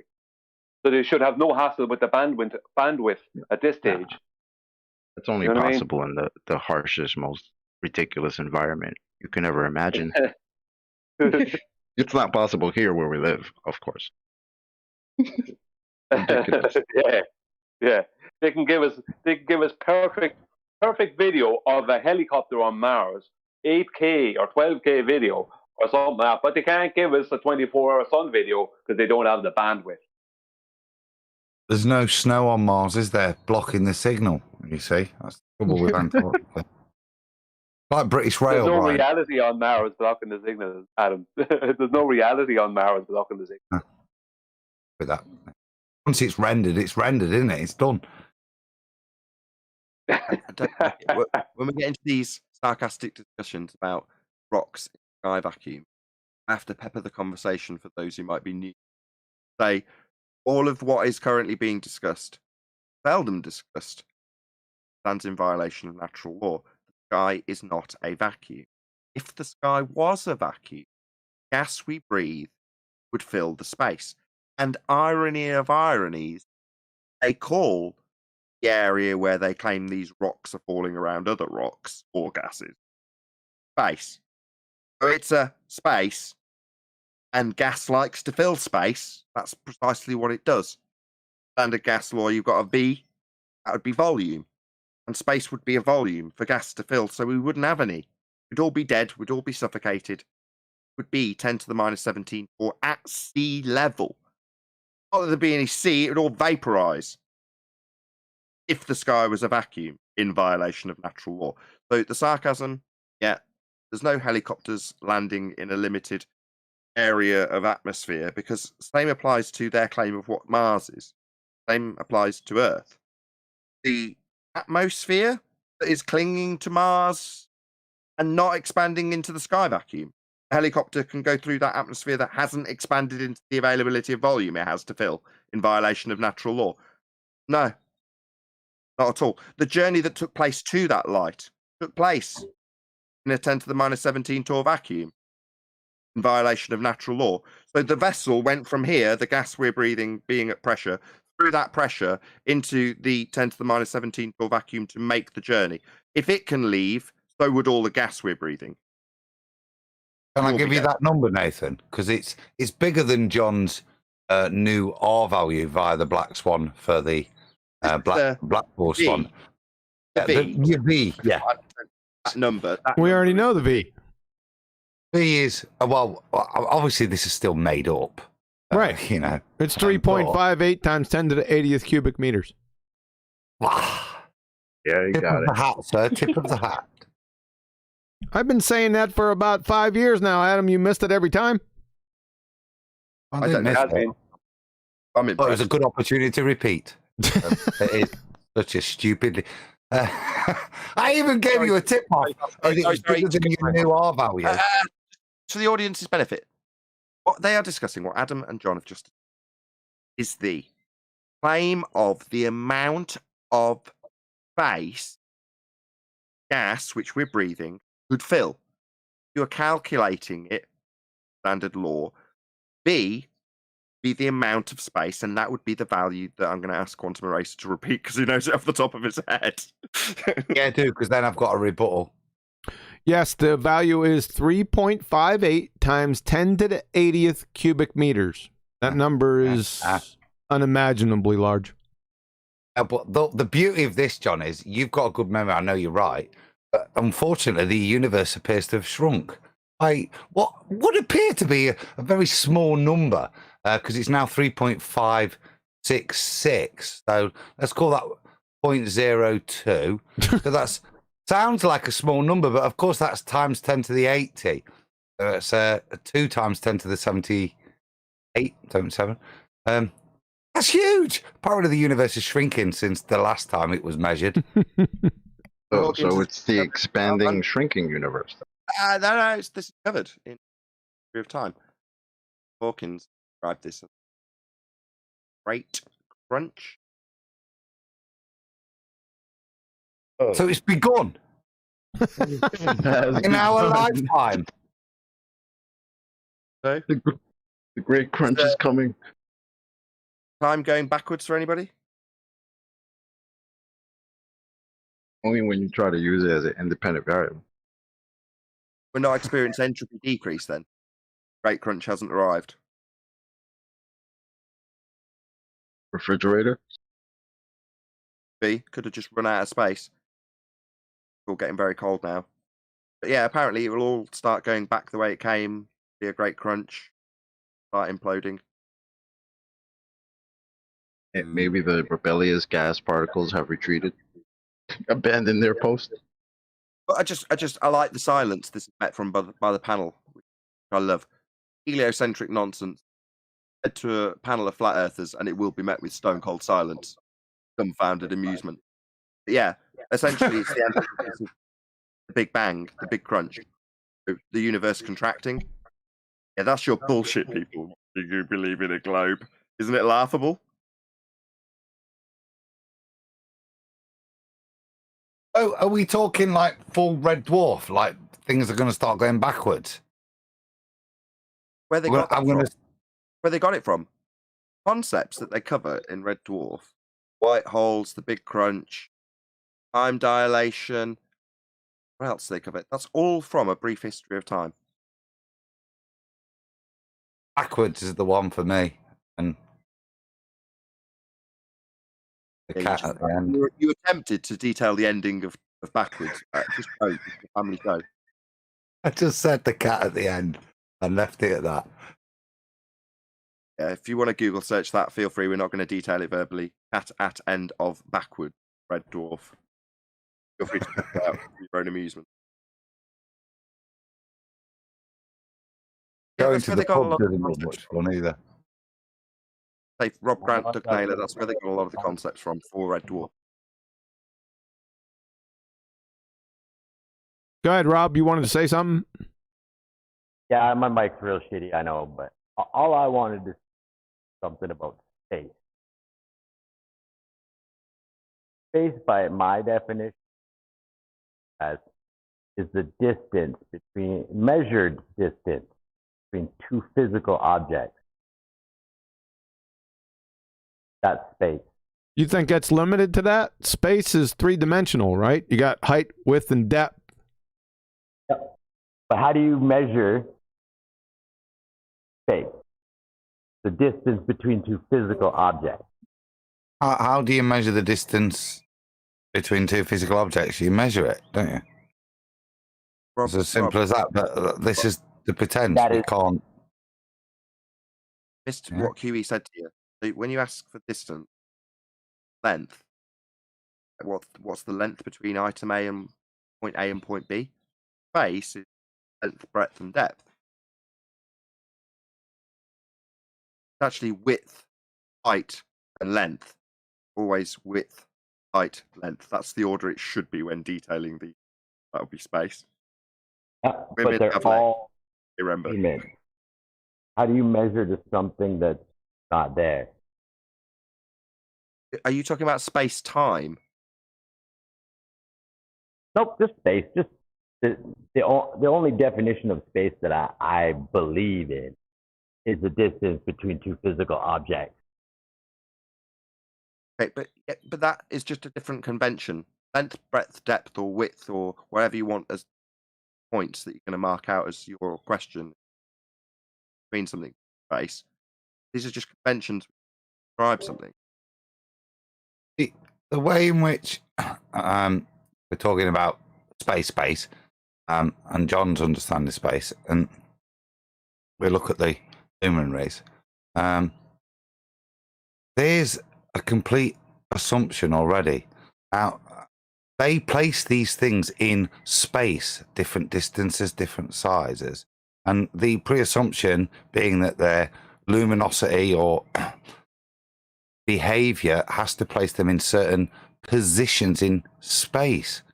I would hate to quote scripture, but there isn't much space if it's a rotation above our head. It's a standard thing that's rotating above ahead. It doesn't fit the paradigm that they want it to fit in terms of those 3 dimensions of space. We see the luminaries, they repeat. That doesn't fit with the 3 dimensions of space. Perhaps I think I know what's going on here. My clickbaity titles when I talk about, quote, outer space, end quote, being fake, that's often shortened to space, fake. Well, that needs expanding on, and often, in fact, most certainly, the context within the video for me to get away with the clickbait title. Because contextually or colloquially, people see the word space meaning sky vacuum, which is actually, or accurately described as, outer space.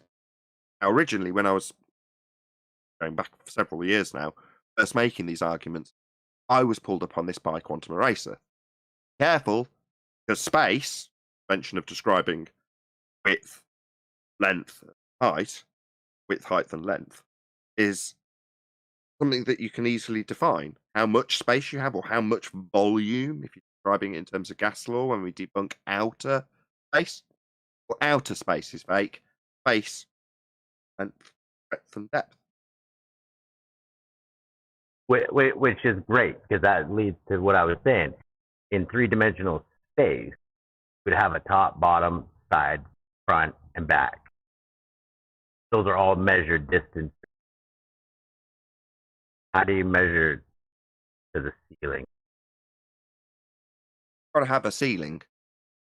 So in terms of our argumentation against the sky vacuum known as outer space or space, we ask them about the volume, and they would arbitrarily assign that space for the gas we breathe to a containerless area.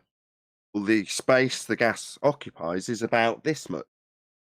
At the Kármán line, well, arbitrary assignment of an amount of volume isn't, at least in their paradigm, the amount of volume. Because their amount of volume is 10 to the, of course, it's on the tip of my tongue. 80th. 10 to the 80th cubic meters. 80th.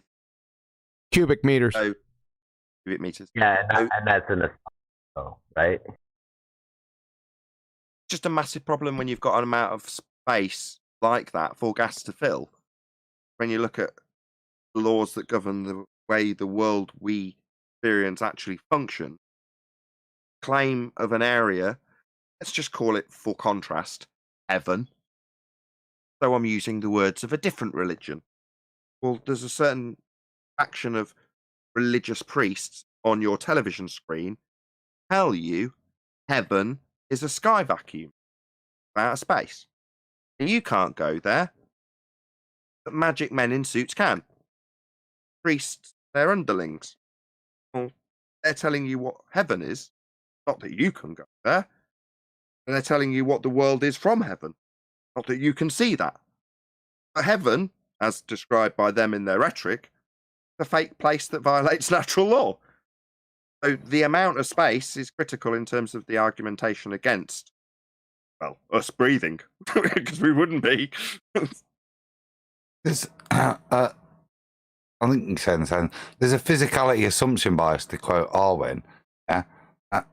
Why are those who tend that pattern of stars corresponds to a space, that those lights in the sky as a pattern that we see here corresponds to any form of space in of any form is presumptive when you don't know the origin. Or they could just be on the top of a dome. That's your lot. They could be distributed in space. They could all be on the same plane. They could be at different depths. It's all presumptive. There's nothing you can apply to it other than what we do know, which isn't any of that. Exactly. I tell my kids, twinkle, twinkle, little star. There's a reason why kids sing that. We don't know. And if you're in a planetarium, let's just say for the sake of argument, I hope one's been in a planetarium. Now, when you're in that circumstance, you know that it's a projection on the ceiling, right? But simply because you know that it's a projection of lights on the ceiling, let's say for the sake of argument that I could create smoke in a controlled way so that you could still pass through or transition the ceiling that the lights that are being projected on are being projected on. In other words, if you had an ejector seat in the auditorium, someone could press a button and you could fly through the stars. On the other side, they wouldn't be there anymore. Now, back to the setting where you're in the planetarium, somebody sat next to you starts detailing how they position themselves in three-dimensional space. Their description, simply because you know it's not the case, can be ignored. But only because you know it's not the case, you see that there's a smoke screen and lights projected onto it. And in the case of the lights in the sky, what do you have to go on in terms of what they are when they tell you where they are in three-dimensional space? You've got their word, and they say they are in that three-dimensional space they claim it is. And that's all you've got. But does that mean that if you were in a metaphorical ejector seat where you're sat now and someone pressed the button, that you couldn't blast through the clouds and suddenly the stars aren't even there anymore? The answer is you don't know. But what's the difference? You do know that the stars projected onto a ceiling aren't in a physical location detailed to you in three-dimensional space. But what, when you step outside the auditorium, you must assume that the lights you see on the ceiling of your sky are where they say in three-dimensional space. No. No difference. What they did is, and what they've done and continue to do up to today, is they are using this fraudulent speed of light calculation that's based on and endowed with their radius value they don't have. They're using this calculation to give the impression that these things are ridiculous. I think, and they keep changing the distance of some of them using the speed of light, as now Polaris is 433 light years away. You know, it's ridiculousness. And that's a great comparison, Brian. For it to be there and seen at those dots, yeah, in our model, even in that, yeah, in that description model, yeah, of it on a planetarium, yeah, and they're just dots, bigger dots, smaller dots, yeah, wherever they're coming from. But in their model, to do so, to put it into space, some of them have to be so far away and so gigantic, it's laughable. Just for us to see the things that that's the ridiculum in their paradigm of space. To bring it back to that point, it's to put it into space makes it farcical. And certainly the paradigm that they've painted space as this, was it 3.8, John, times 10 to the 80 meters cubed? 3.58. 3.58 times 10 to the 80 of cubic meters. You've got that much space. I like that number. And yeah, imagine how, if you're going to have something at the far end of that volume, yeah, how big does it have to be to see it? And that's the ridiculum of the model to me. Yeah. Well, very interesting enough. Only in recent times I've heard Rumpus on Brandon's show stating that the stars have no angular size because they're just a point source, that they don't have an angular size because they're just a point source of light. So what we're looking at is admitted by them, by the mainstream, because this is from the mainstream. Rumpus is getting this. It's just a point source of light.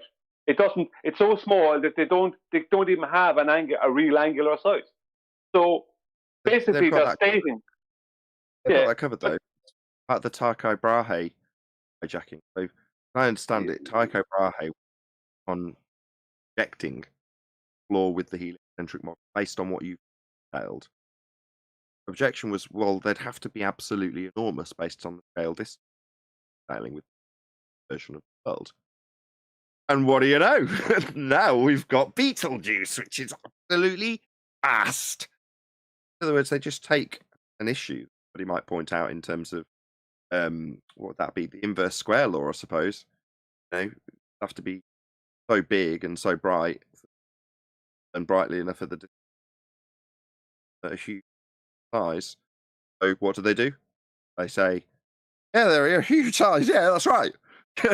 Your objection becomes our agreement. But yes, they are indeed massive. Yeah, but that's where I was getting to, actually. I was going to there because what they do, they admit they're just a point source of light, and then they add in this speed of light, fraudulent speed of light, based on their radius value that they don't have. And they then hark back to that sarcastic comment by Tycho Brahe and say, yeah, they're just really far away. Speed of light proves it, fraudulent speed of light, and they're just really huge. But all we can see is a point source. So all they have, they're admitting they're just a point source of light, but using a fraudulent speed of light to then make up, which is made based off of the radius that was debunked by us, to make up these supposed huge sizes of these things. That's how big they are. Yeah, it's backward engineered, precisely. So, like, they would have to be that angular size, regardless. Yeah, you can't actually measure any angle, even at their scale, right? You haven't got binocular vision at those distances. How are you supposed to get any sort of sense of parallax or scale or angular measurements or anything? They're just a little dot of light.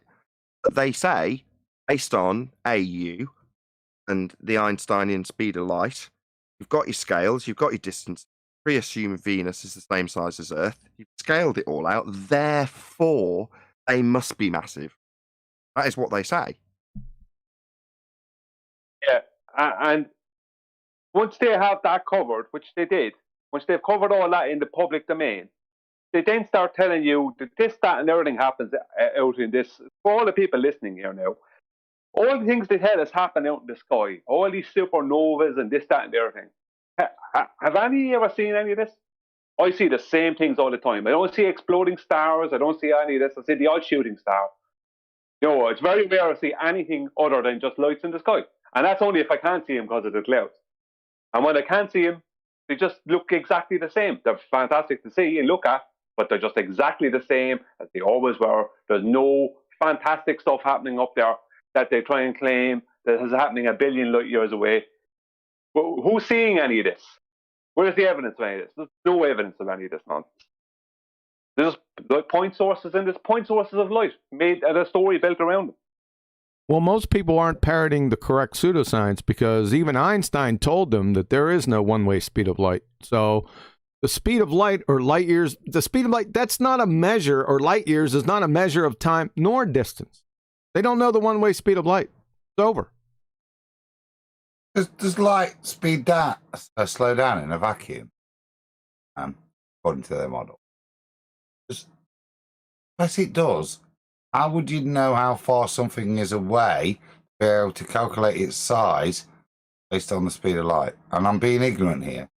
But there's certain parameters that you need to be able to define how size, distance, etc. You need an angular size. You need certain parts of that triangle to calculate things. So I'm confused, right, genuinely, as to, I say, where do they pull these distances? I know that there's a need for the distances to be so astronomically far away that there's no parallax, which in itself is an impossibility, and so they're all not the same distance. But how does light change its speed so that when it comes into us here, we can then determine distance? Does it slow down by X amount? Or Slow down? They don't know the one way. It's impossible to know. That's where the story begins and ends.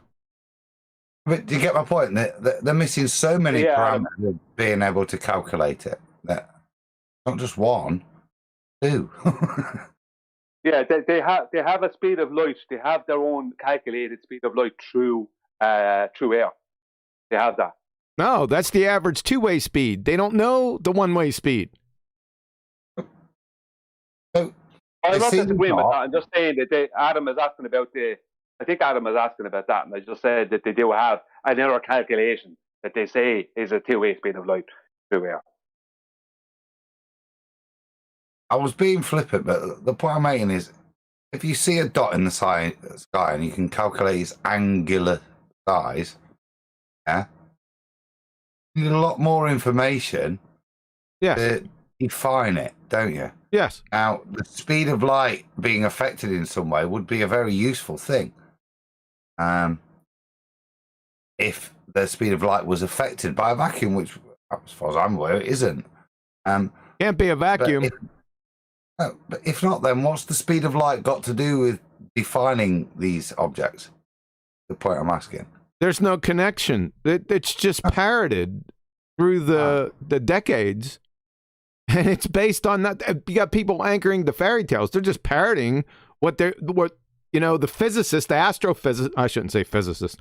Astrophysicists, cosmologists, and astronomers tell them. It's just right when they've been told. And it's been shown, and people that have some type of acumen already know this. There's a built-in contradiction with it. It's a begging the question fallacy. So it's just a tangled web of nonsensical buffoonery. How about that? Would concur with that, sir.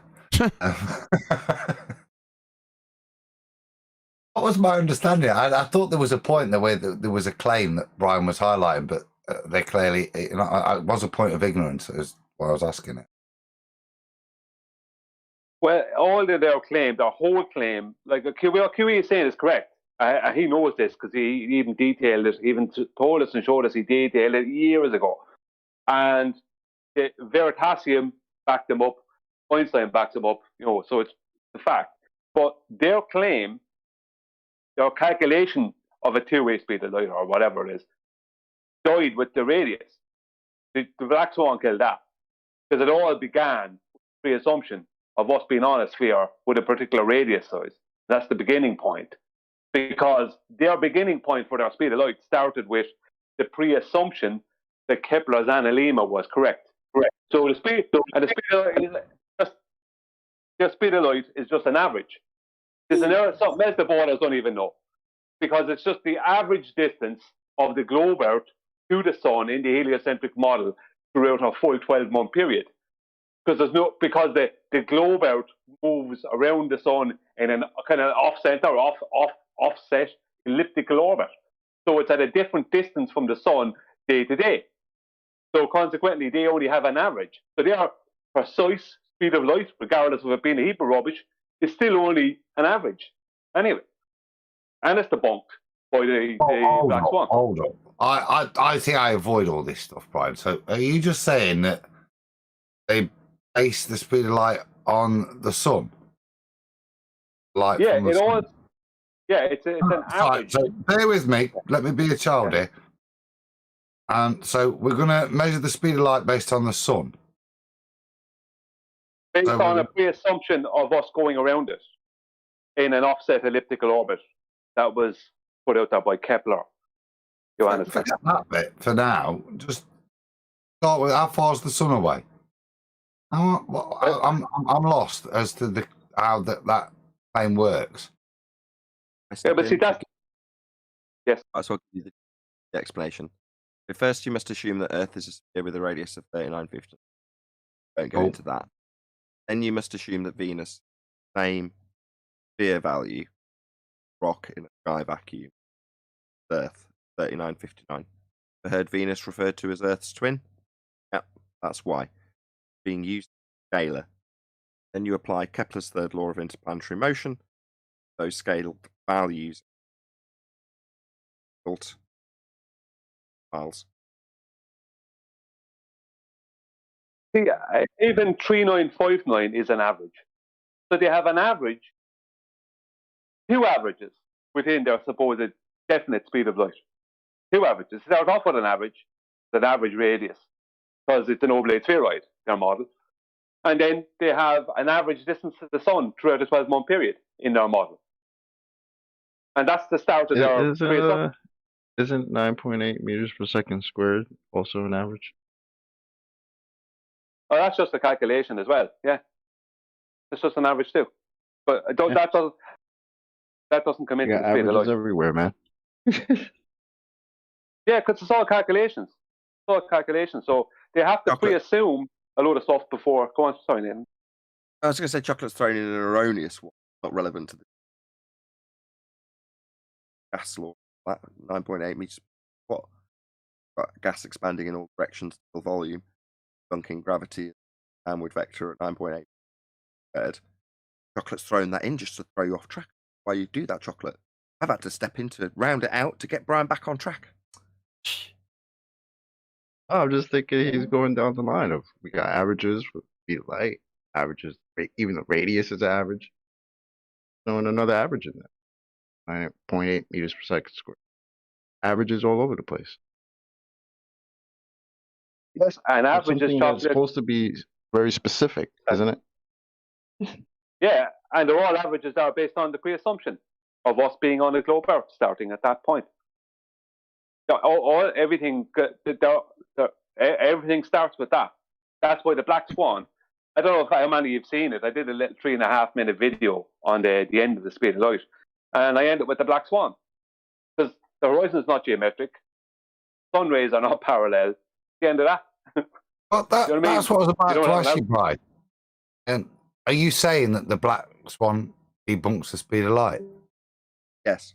Yeah, because there's no globe. You have to start off with the pre-assumption of a globe and then the pre-assumption of a heliocentric model. And then an average distance, an average radius that has an average distance to a sun that it's, throughout a 12-month period. And that, that's where it all starts there, but it all starts with a radius. So what's that radius based on? Exactly. So the speed of light needs R, and we debunked R with the Black Swan, just to give it the most concise of some.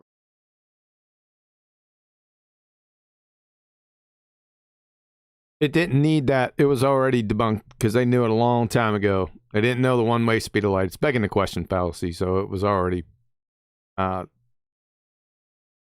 out. And you disrespect the Black Swan.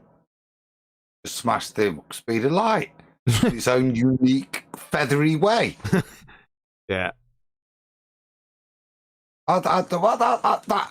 Genuinely, I think that's cool. I know the route you described is there, John, but actually you can debunk the speed of light with the Black Swan. I think that's cool.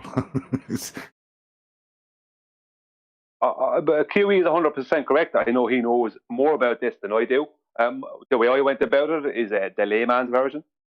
He obviously dealt with that a long time ago. But I'll post that video in.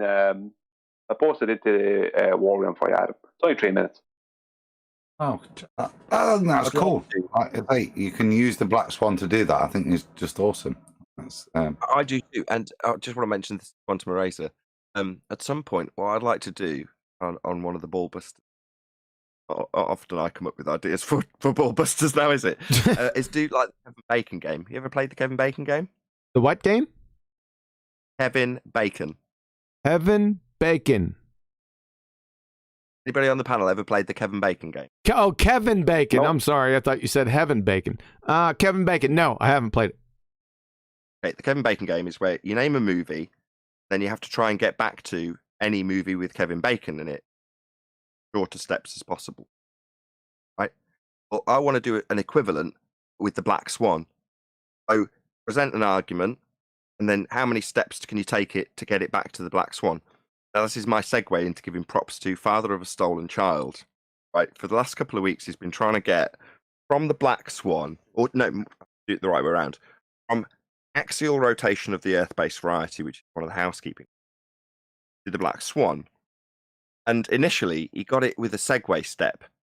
So he debunked the response when they say Earth and atmosphere rotate as one, therefore you'll need the R value in your claim of retention of angular momentum, right?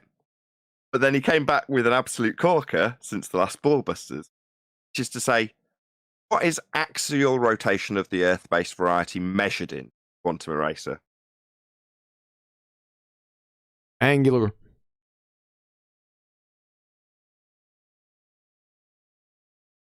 Radians. Yes. Degrees, radians. Yes. Radians? And what would you require to to give the axial rotation of the Earth-based variety a radian value? What is that again? What's that based on? Radius. Radius. So Black Swan. So he took it from. God, I can remember Coriolis' argument that lasted 3 hours. Right, taking it to Kevin Bacon in one.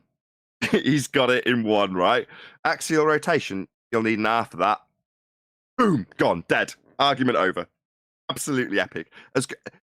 Like Brian, right? Speed of light. Yeah, you'll need an half of that. Game over. Black Swan. Black Swan, man.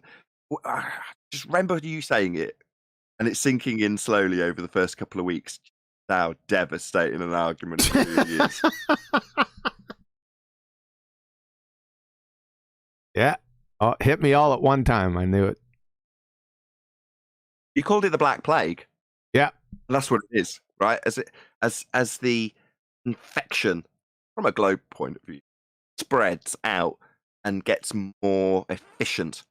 So that example that I just gave, or Brian's example, is one that we've had more detail on the show, in terms of the transition from how do you have a geometric horizon measurable, got Earth, a sphere, radius 3959, and the distance to that horizon's beyond those physical limitations. Can't get your R value. Well, you suddenly can't get your distance to the sun. You suddenly can't give an axial rotation value. Well, you suddenly haven't got a speed of light. And the list goes on and on and on and on and on and on and on. It is devastating. So when it was placed at the top of the list, I know a significant chunk of this Ballbusters are now close to the end we're getting, was spent talking about the sky vacuum. Obviously, we started the show talking about the aliens in Parliament. Well, that argument that's been debunked by gas pressure without a container was shoved down the list to number 2 because of the Black Swan. And initially, people were like, nah, I don't know. I can get somebody who's a entrenched globe believer to question their reality just by asking them how you can have gas pressure without a container. Surely that's the best argument. No. Although I wish I could do it off the top of my head now. But somebody has used Black Swan to debunk space. I can't remember it off the top. I wish I could. It'd be the epic way to round out this little ramble. But I can't. But you can use the Black Swan to basically debunk anything that's sphere related. Yeah, because everything's based on that radius value. Well, I don't want to say everything, but 90% of the hogwash is. Everything out in what they call the vacuum of space is based on our R value. That's how. I'm going to push it 100% now because of something you've said to me previously that I ascribed to Validation Boy incorrectly. Every single globe argument starts with R. Now, that was formally phrased. Every single globe argument starts with the assumption that Earth is a sphere. That statement is R. And based on that statement being true, and over 3 years of me saying 99% of arguments start with the assumption that you're on a sphere, then move forward with proving that pre-assumed position. Well, that pre-assumed position's R, and it's debunked by the Black Swan. Therefore, every argument that is ever going to be made in terms of a sphere-Earth argument will be capable of being debunked by the Black Swan in 100% of circumstances. Yes.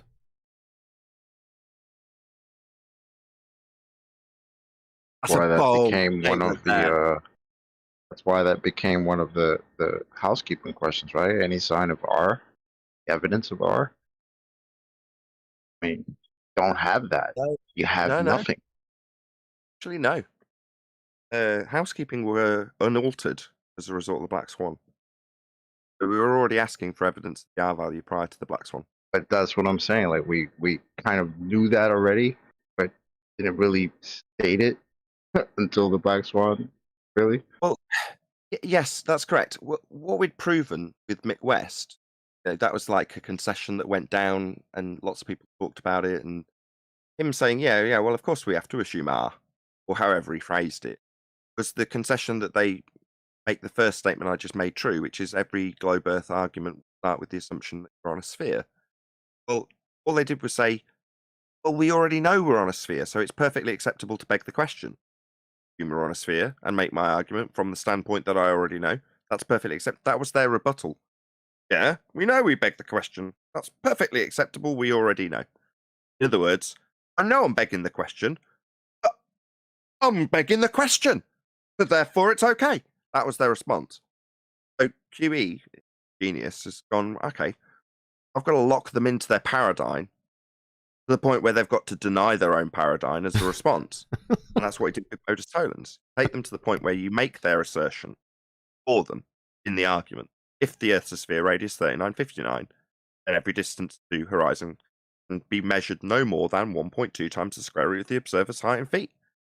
Well, that is a statement that they would come back to us initially and say it's a straw man. The real thickos tell you that their argument in the first instance, which is Earth's sphere radius 3959, is a straw man position to hold. That's the thickos decrying their own argument in the first instance. And as it gets more complex into the rebuttal, well, we've got refraction. Well, then you can't measure R. When they say it's a straw man, I like to ask him, whose straw man is it?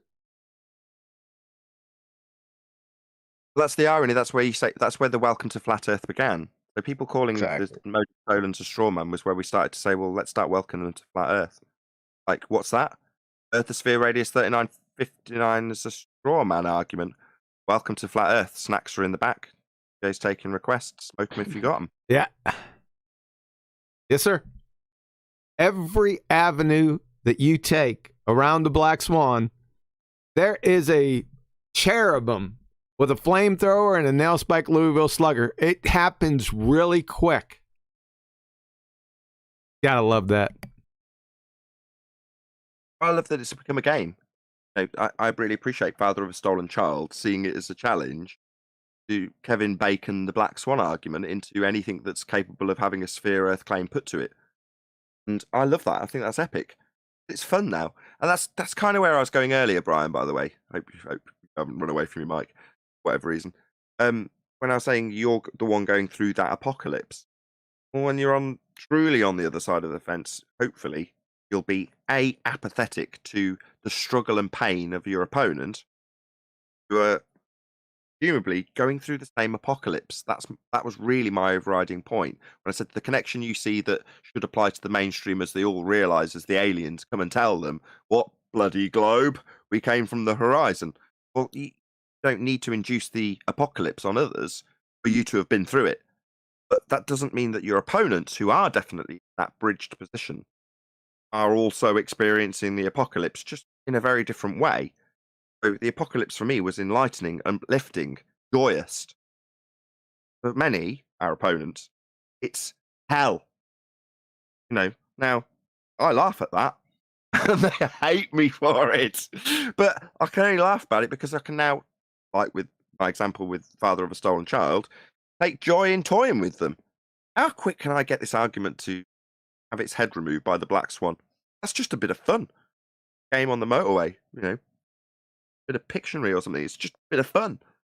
Well, for them, it's very serious, and they share our pain share their pain with us on a daily basis.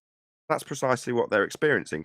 And my hope for Brian, that's the whole point of this ramble, is that you don't have that pain experienced also, and put it out into the world by saying you all need to experience the apocalypse.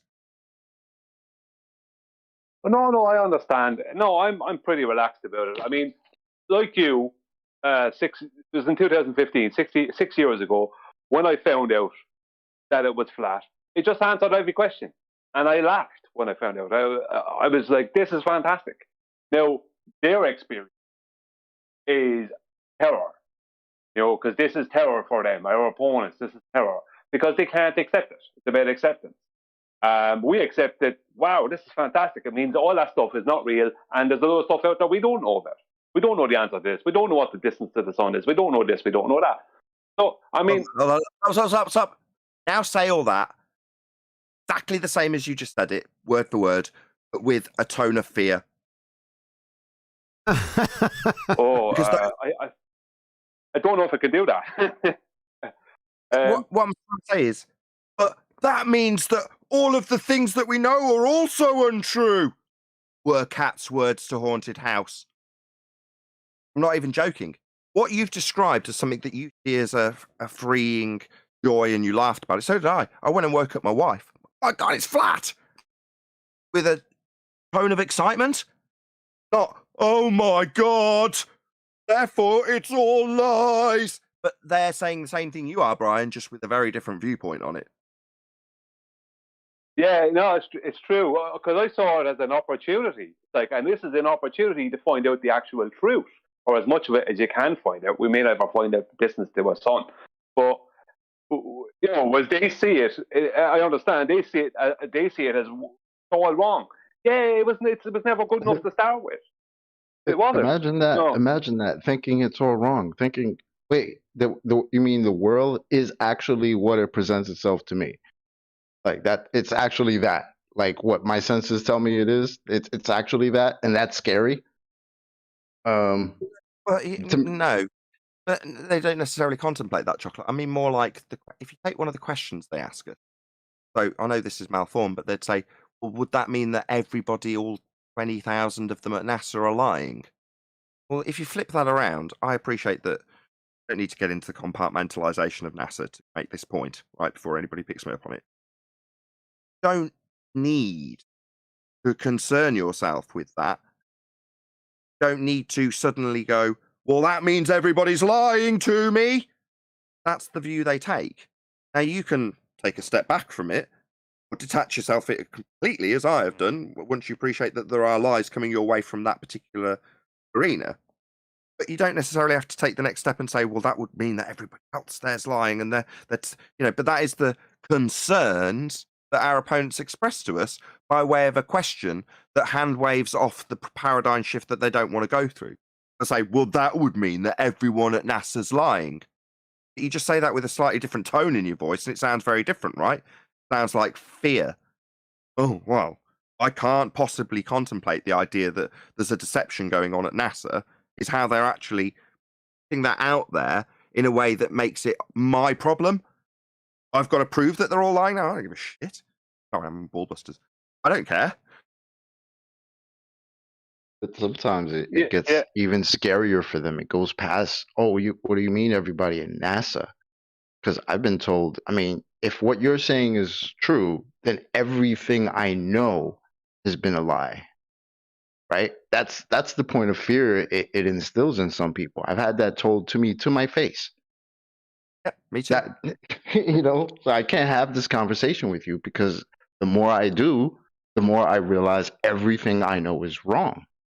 It's like, no, not necessarily. It doesn't have to go all the way there, but that's where they take it immediately. Like, holy shit. I could paraphrase that. I'm glad you've done it that way around, Chocolate, because now I can reverse that in the tone. That means that everything I thought I knew, I don't anymore. I mean, there's a world of possibility and knowledge out there to be acquired. Wow. That's the way I viewed it. But it's the same thing that you've just said from your detracting opponent that goes, you mean everything I thought I knew was actually not the way oh my God, malfunction. In other words, it's just a point of view in terms of how you take the apocalypse. Yep. And I'm so happy and carefree with it that it weirds them out. Because I'm like, it's beautiful, man. You don't know what the hell it is. That's why I named my song, What is the World? Because I'm not trying to tell you what it is. Now you reach the point that I'm at where you ask, what is it? Yeah, I know. What is it? Whatever it is fucking fantastic. Sorry, Kiwi. Language, but I mean... Last example, just because it ties into what we've been discussing on the show, which is to say that at that point of cognitive pain during the apocalypse for our opponents on that bridge I've described to Brian, when they ask you as a flat earther, well, what's the dome? That's the way of making a phraseology of them being in the same boat as you. So at that point, they're saying, I want to know what contains the gas, but I'm going to put it upon you, my opponent, to prove it because it's unprovable and there's no answers being given currently. They'd know that if they were putting the question to. So therefore, my response is, you're in the same boat as me now. My boat is, I don't know what the sky is. How fantastic. I might be the one to find out. How wonderful would that be? Well, the guy next to me is going, I don't know what the sky is. You are going to be the one who tells me. Yeah, because they have to straw man our argument and say stuff to us like, so everyone at NASA is lying. So they have to do that because that's the only way, due to their fear, that they can handle it. It's like Really hard to tell someone they've been lied to. Try and convince someone that's been told a lie is incredibly difficult. Lying to somebody, absolute doddle. Yeah, exactly. And do you know what it is? I think a big difference between a lot of flat earthers and our opposition on the globe side is that for us, the evidence was never good enough in the first place. For me, it certainly wasn't. For me, I'd lost faith in what I thought science was. I didn't know what science was until we explained. But up until what I thought science, up until 2015, what I thought science was, to me, didn't hold credibility because there was such nonsense coming out. So for me, there wasn't any evidence to support most of their nonsense. Now, it doesn't mean I thought the world was flat, but I knew there was something very not right. Yeah. Yep. So, but as soon as I get their world out is flat, well, that changes everything. Yeah. So all their nonsense is just nonsense. That kind of thing. Whereas for them, what they've been told is evidence enough. I mean, for me, if I knew all the stuff back then that I know about gravity now, there's no way I would have believed in it. But you can tell these people that, and they want to believe in it. And the wrong version of it at that. You know what I mean? Like, all decisions from their side starts with fear. Every decision starts with fear. That's why they have to ask you, Nathan. Yeah, sorry. I was just going to say, you see it manifest. I mean, out of interest, have you got 40 to 50 sock accounts prepared for when your nonsense gets shut down, come back to a channel that doesn't want you there? No. I would doubt that very many people on the flat earth side who are of the opinion that we are, that this enlightening experience, have any desire to spend vast quantities of time creating sock accounts and sharing their pain with their opponent. Our opponents definitely do. You know, they see it as one of them even labelled his pain in his channel, fight the flat earth. See it as a fight.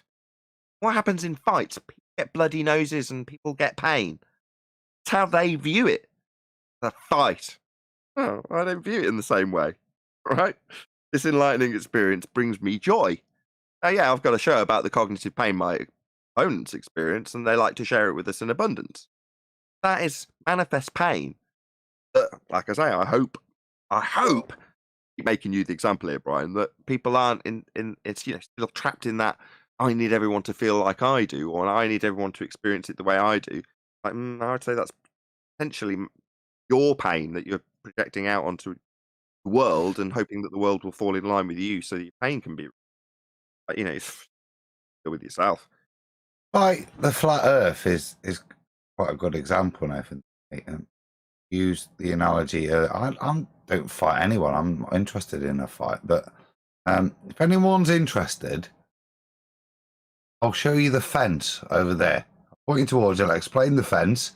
You, if you want to try and climb over it, I'll leave the rest at that. But with regards to fighting, maybe pointing is all I'm interested in terms of what we're doing here. Why we spend our time at fighting? Nah. Want to fight, go somewhere else. If you want to have a listen, my viewpoint, and maybe learn a little bit from something you've never heard before, cool. But I ain't up for a fight. I don't need to prove nothing to you. Well, we didn't start off being their opponents. We actually we were like, wow, have you seen this? There could be flat. And suddenly we gained opponents from just saying that. I don't need to prove to some sheep in a pen that there's a fence there. They ask me where the fence is, I'll show them. But I'm certainly not interested in rutting or stagging, you know what I mean, with them to prove the existence of the fence. No Plato's allegory of the cave. Yeah. That's why I like to ask them, why are you so triggered by this? What is the problem? Why do you hate flat earthers so much? Why do you hate the idea, of actually accepting what the world actually presents itself to you as. Like, why does that bother you? Does it bother you that I don't think that the floor is a ball that's going somewhere? I don't get that. You know, if it's a idea that you just want to keep going with, then just keep going with it. But why would you like fight the flat, or why would you name yourself that? What are you fighting? Right? Are you fighting the idea that somebody else has a different notion of what the Earth is as opposed to you? The That's answer. cognitive pain, like just Hey, in to the the title word, I'm itself. about- I love chocolate. Right? Chocolate saying is ace. Precisely. It's cognitive pain that he's fighting. Yep. Might as well just call himself fighting reality. Fighting Why angular. would you fight? That's be- the point. Why it'd be- would you fight? He's fighting angular velocity over tangential speed. That's what he's fighting over. Look, I don't think listen to flat earthers when they say a bull should get in the way. I think when I started on this journey, Nathan, I would fight the ball. I mean, there was a small period. There comes a reality. And the reality for me of the new paradigm, as you describe, is it's uplifting. It's liberating. Yeah. Now, for some reason, this new paradigm is scary.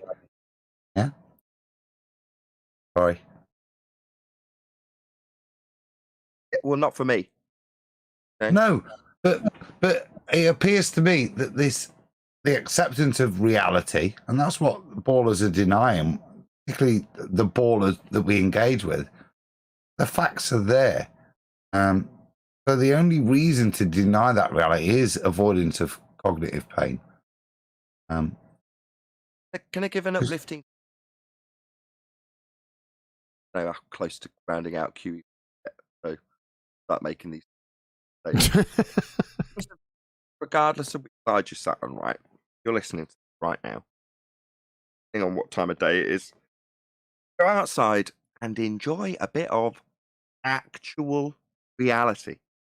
Now, if it's night, clear, go and have an actual look at the stars. Spend some time taking in the beauty of the world and your reality. Right? Smell the coffee, in other words.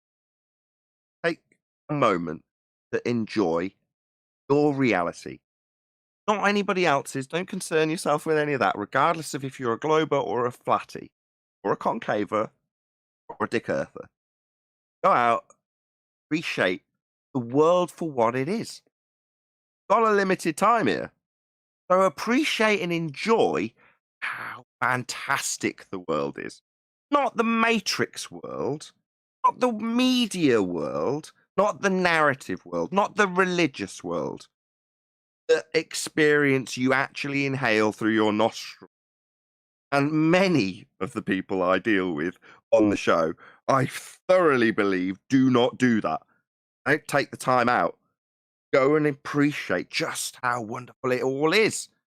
And if you don't, it'll be gone before you know it. Your legs will stop working and you'll be 6 foot under, and that'll be it. But while we're describing and debating, for me in a limited period of my day to make money, that's my job, the nature of reality, why not actually enjoy the nature of reality, regardless of whether or not your religious rhetoric is that it's a sphere beneath you? You friggin' hippie. Hey, I've stuck in the war room and sent to you QE direct Chocolate's tune. I think it's so applicable. It is. What is the world? You know, ask yourself that question when you realise it's not a ball. What you want? You want me to play it? Yeah, I think you should, man. Well, you have to give me a couple minutes. Let me get some shout outs here. Retro Bill again. Oh, the mountains of hogwash that instantly disappear when you eliminate the R value via the Black Swan. Yes, sir. You got it. Flat on and Flat Earth. Flatliners, the movie with Kevin Bacon. There you go, Nathan. And Sleeping Warrior. I think Sleeping Warrior is far better than Nathan.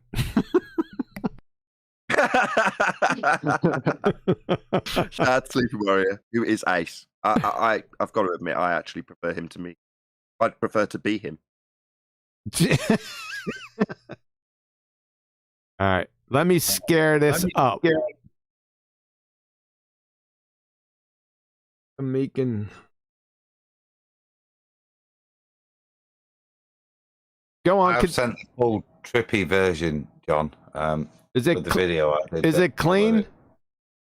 It's all good. It's just got like Orwellian seizure warnings associated with it. All right, hold on 1 second.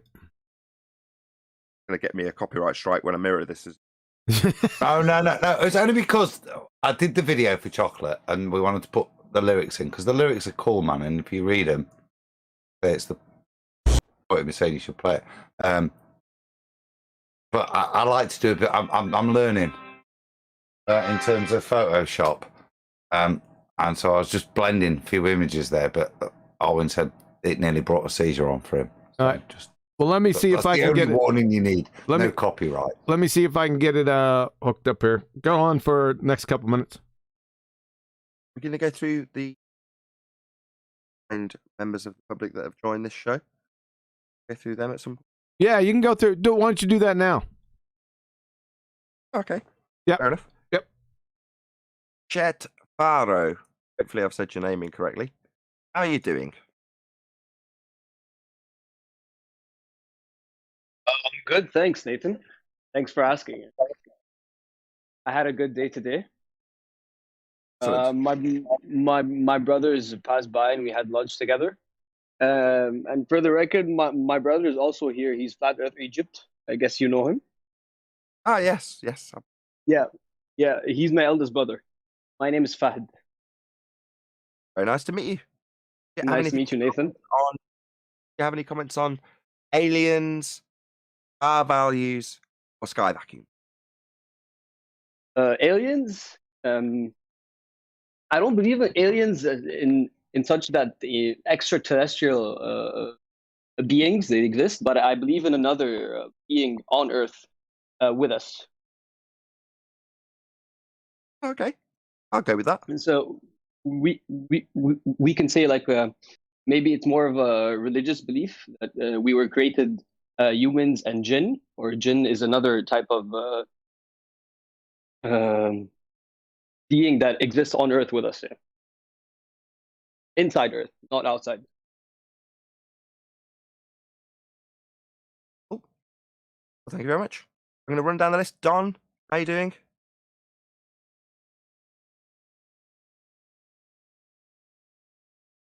Whilst it's quiet, Nathan, just that's exactly what 10th was talking about. I assume that jinn is another term for demons, as far as I'm aware. It's an Islamic term. And that I would suggest mirrors what 10th was describing when we in the debates talked about aliens or whatever. All I'd say is the semantically, when Columbus, if you believe that nonsense, arrived in America, he was an alien. Extraterrestrials means extra bits of the earth, as I understand it. Again, they can lie to us, but if we misunderstand their words, so be it. It's on our heads, not theirs. Indeed, extra terror. Well, terra firma, the ground we stand on. There might be more of it, and the extra terror might be the same as the 100-year-old rhetoric in terms of finding land, currently part of our claim to be spherical world that there isn't any more of. Oh, okay. There might be more of it. And if Chocolate came here, he would be an alien by the definition, wouldn't he? If he came to the UK from America. Semantics. Got some background noise going on with your mic, Adam. Sorry, it's got a bit cold this evening. I've put the heater on. I'll turn it off. Very good. Yeah, I knew it was hurricane. Hey, Enigma, how you doing? Can you hear us? Let you off mute. Bear with me 1 second. There we go. How you doing?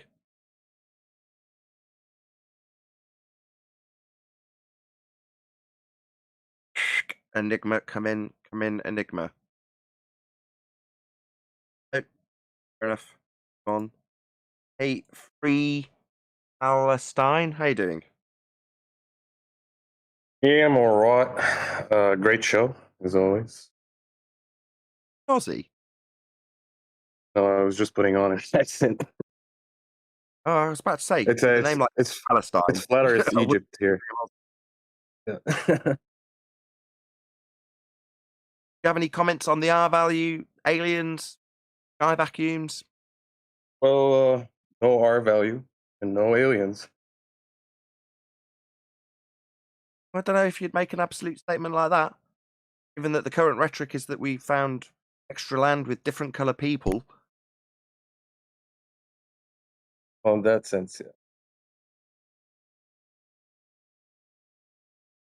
We covered this on one of the debates a couple of days ago, but Adam summarized it beautifully earlier in terms of finding extra terror. Well, greys, aliens, maybe there's some strange creatures out on the extra terror. They're always telling us about how Madagascar's got such a diverse amount of life on it, and they're always finding new species there.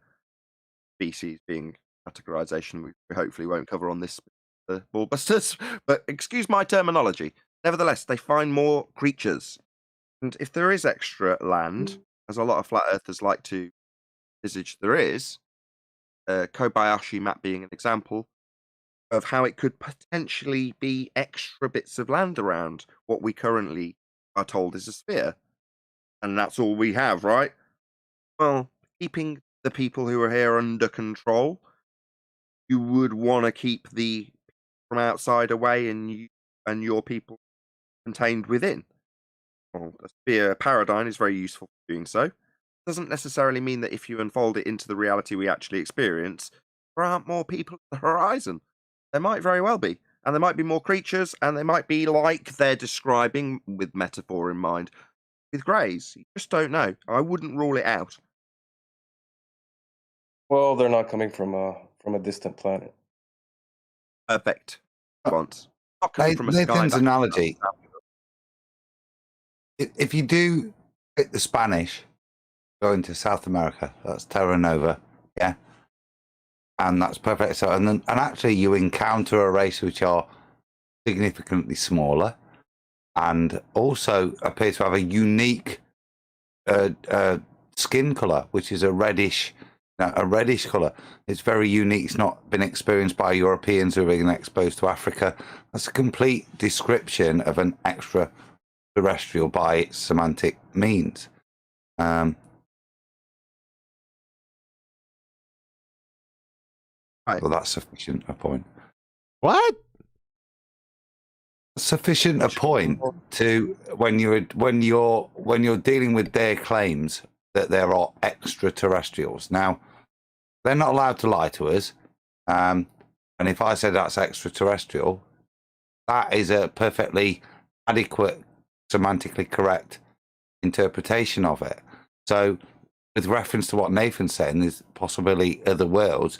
These extraterrestrials, they don't even have to be large land masses. There's unexplored parts of the Pacific that aren't even denied to us, where masses could be described as extraterrestrial. No, they're still terrestrial. No, it's outside of the known terror. No, just because that's arbitrary. If it's on the same terrestrial, they're terrestrial. Yes, Well, but in the same okay, so by that definition, then what is the known and defined terrestrial? That's the point. If it's outside of their ball paradigm, it's extraterrestrial. If it's outside of whose ball hold on a second. If it's outside of whose ball paradigm? What are we talking about here? We're talking about just terrestrial and extraterrestrial. What does extra mean? Yeah. Extra means outside of what is defined. No. No, just because you're unaware of the, maybe, I don't even know why we're on this hypothetical, but they're still on the terrestrial. If it's the terrestrial, right? Have you just come back into this conversation? Yeah, he's got a point. Temporarily. We've just summarized. In the current paradigm, it would be useful to lock out the current amount of terror. based on that locking out by way of a sphere that can only go around it, you can't discover more, that's useful. The amount of terror, keep saying terror, the amount of land we know about, fixed. Well, by that standard is what Adam's saying. When you describe more than that, in other words, you have a paradigm shift, you realise the Earth's flat, you realise that there might be more out towards the horizon. Well, before you get there, extra to what you already know about. Yeah. No. Once Extra it's, No. let me get to the end. Once you get there, it is by definition what you say. It is just already there.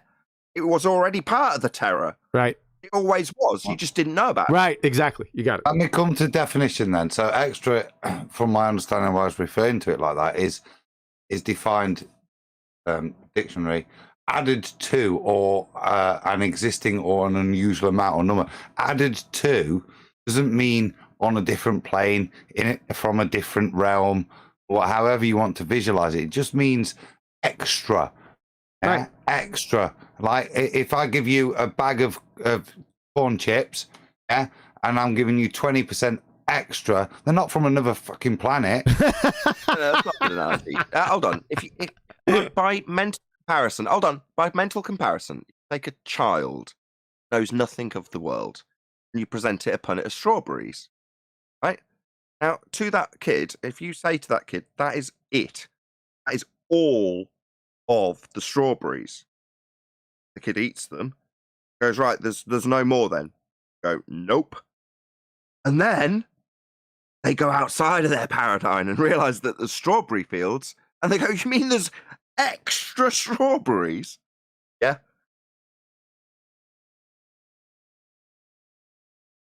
That's even more hippie. That's so surreal.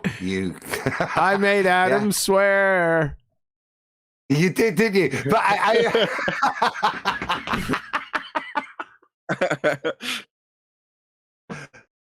So Nathan, do you believe in aliens, or do you? We're not gonna go down that road. Hold on a second. No, hold on. No. I'm a flat earther, and when I've been beaten, I need to concede a point. So, correct, I concede that. Johnny did. Okay, well done. Fair enough. Yeah. You, Palestine, I did actually answer that question by saying, don't rule it out. Don't know what you don't know. And I justified my way of thinking in terms of what could be out there by way of what's already been discovered. Therefore, the logical inference would follow that if there were to be more land, there could potentially be more people there. And they would undoubtedly be very different to us. There might also be extra creatures. But yeah, I think there's more. If there is more, I've got to be careful here. If there were to be more out towards the horizon, then yeah, there'd be what you could call in quotes aliens. They're just not little green men from a sky vacuum. I know who they are, but we ain't gonna get into that. I'm ready for the video. Does Chocolate want to introduce this, or Adam, or both, or what? There's only one man for this. Chocolate same. Only got, before you play it, we've got one more person to ask. Oh, to add anything to say. Go ahead.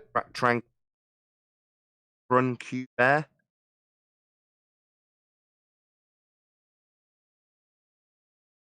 Brad, comments on the sky vacuum, R value, aliens? No? Hold on. All the... All right, can you hear me? Yes, we hear you. Good to have you. Yes, thanks. Huey, I'm a big fan of your show and the topics you speak about here. I'm only 2 years into sort of topics, so I'm kind of a newbie.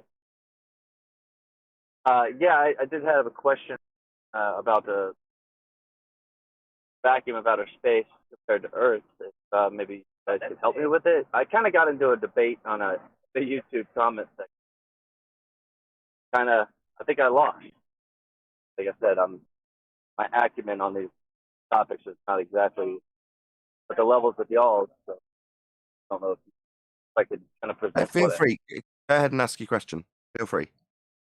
So I was talking about how we didn't go to the moon because the vacuum of space, 10 to the negative 7 to the negative 17.4, which is supposedly 76 quintillion times less than Earth's atmosphere. And he said, well, there's only about zero pressure, close to near zero pressure in space, and module is pressurized to 5 psi, so therefore there would only be a 5 psi pressure differential.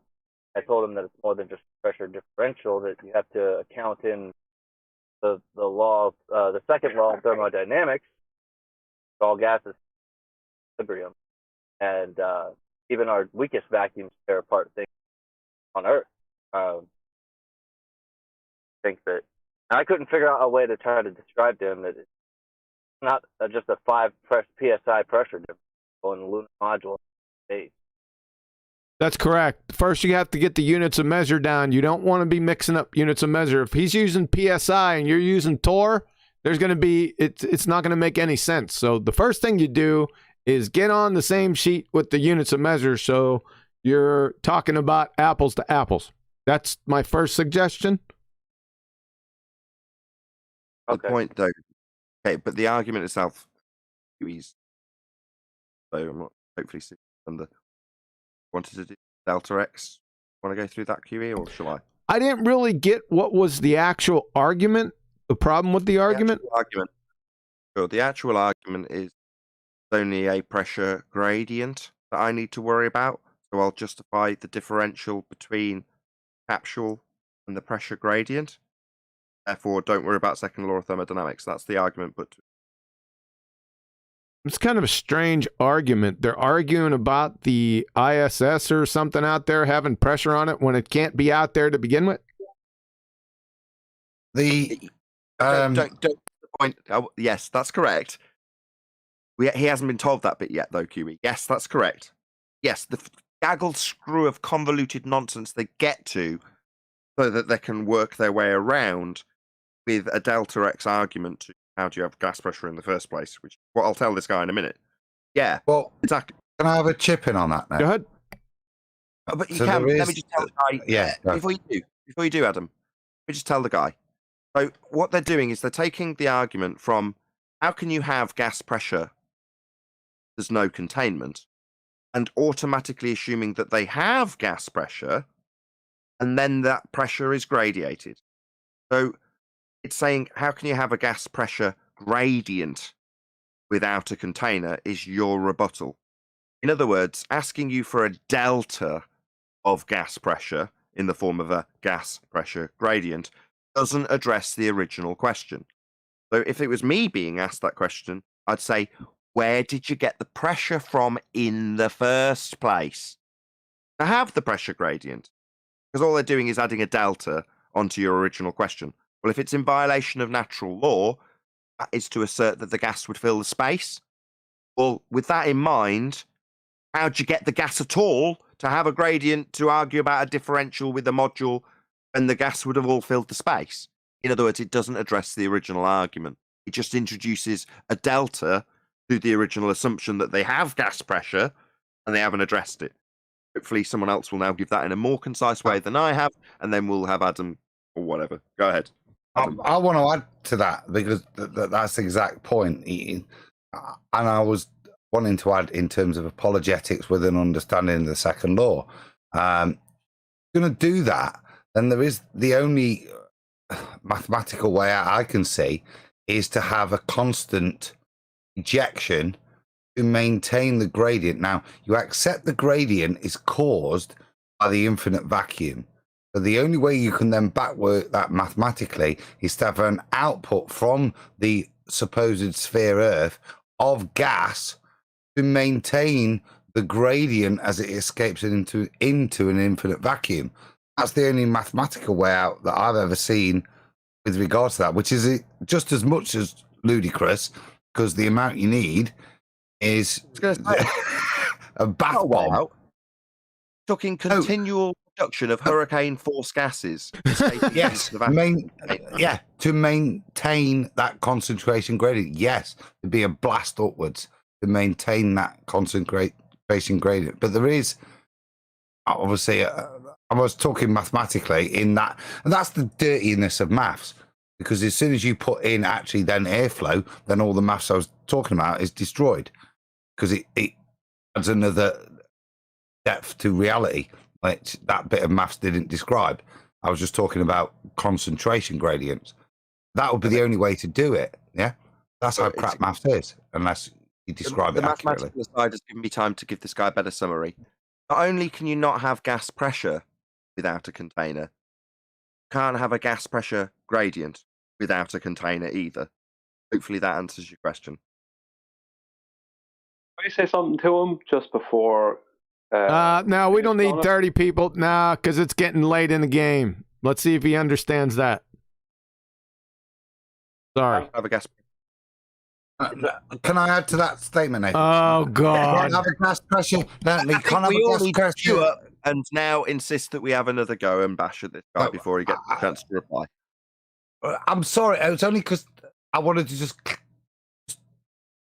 define it a little bit more. We can't have a gas pressure, with respect to what I said, we can't have that gas pressure gradient without the other effects that would be required with regards to the gusting he was talking about. We could have that gas pressure gradient, but the only way it could be achieved would have a knock-on effect which would not be commensurate with reality, what they're experiencing. I'm done rambling now. Good. Can you let the guy talk? I'm sorry. Shut up. Right. No, I 100% agree with the gas pressure gradient in concerns to the atmosphere. Like that totally breaks the second law of thermodynamics. But don't you? Sorry, I got a friend that's about to throw water on me. But yeah, I was talking more so about the lunar module. If the gas, if the pressure in deep space, according to this guy's knowledge, is only practically zero, and the pressure within the lunar module is just 5, then there should only be like a 10 psi pressure differential. See, I knew that what he was talking. See, I knew that. I anticipated that because you guys got the wrong arguments, right? What you got to do is you got to marry the units up. You're talking psi. While he's talking psi, you're talking torr, right? Now that's Correct. fine as just generally, but if you're going to start to compare, you need to convert psi to torr or torr to psi. Follow? Gotcha. Yeah, it is, but it's the same argument. Where'd you get the gas pressure from in the first place? Should be your response. So you're saying Well, there's only a small differential in the sky vacuum because it's gradiated up to the sky vacuum and got less and less and less and less and less, and eventually became the minus 17 torr. Well, where did you get that gas pressure from in the first place without containment, regardless of it being gradient? I was talking about the gas pressure inside the lunar module. Yeah, in the assumed vacuum, or very small derivative based on a gradient that's been achieved without containment. So your assumption's already in place when you start making this argument. It is feasible this module, wherever it may be, has travelled out from the gas pressure to a lower pressure zone without the rest of the gas behind it following it. But you're already into, well, we can have a gas pressure gradient without a container. To have this argument, you've got to assume that you can have the gas gradient without a container. You can't. So back to my summary, not only can you not have gas pressure without a container, you can't have the gas pressure gradient he's asking you to argue about the differential between that and the lunar module in without a container. Just a delta of the original claim that they can't sustain because it violates natural law. The gas we breathe would fill the space if it was a sky vacuum. Well, they say, well, no, it's gradiated. The gradiated gas would fill the space if the sky was a vacuum. It makes no difference. You still need a container in the first place to achieve the gas pressure, gradient. Got it. Cool, thanks. Hey. Just ask him. Where is this lunar module again? Where is that? Well, I was trying to make the point that we didn't go to the moon because there would be no possible way for the lunar module to travel through space. According to the numbers, it's 10 to the negative 17.4. He was saying that the only pressure difference is only 5 psi because there's only zero pressure. There's your problem. Your argument starts with begging their question for them. When you put this argument to them, you're already begging their question. So if the sky's a vacuum 10 to the minus 17 torr is how you're phrasing the question, you beg the question for them. Gotcha. just to ask them, right? I'll make it really, really simple. Just say, what would happen if you turned the sun off? Would there be a gas pressure gradient then? The answer is no. It would equalize if there be any gas at all. So that's basically their argument. What? The bit I'd come back with Ignore is... Brian, ignore Adam. Just listen to me. Delta argument. So you can't have gas pressure without a container, and you can't have a gas pressure gradient without a container. That's it. Just ignore Brian, ignore Adam. No, my bit validates what he's saying. If the 10 to the minus 17 Tories halfway from here to the moon, yeah, It's and the not. bit before is I'm just humor me, and the bit before is 10 to the minus 16 Tor, and that's confined. It could go out into that 10 to the minus 17. How long would it take for that 16 minus to go into the 17 so that suddenly the bit that's halfway is no longer halfway because it's all distributed and it all distributes? This requires a complete lack of understanding of gas behavior for you to maintain these gradients without a container. That's not to say gradients don't exist, and there are other reasons with containment that we can ascribe to this, but try and put anything with regards, as Nathan says, with regards to gradients is an impossibility until you have containment. And if you have an infinite containment, you've got absolutely no chance presupposing a gradient of any form, unless, as I over rambled before, as described. Done. Better, Adam. I'll let you off.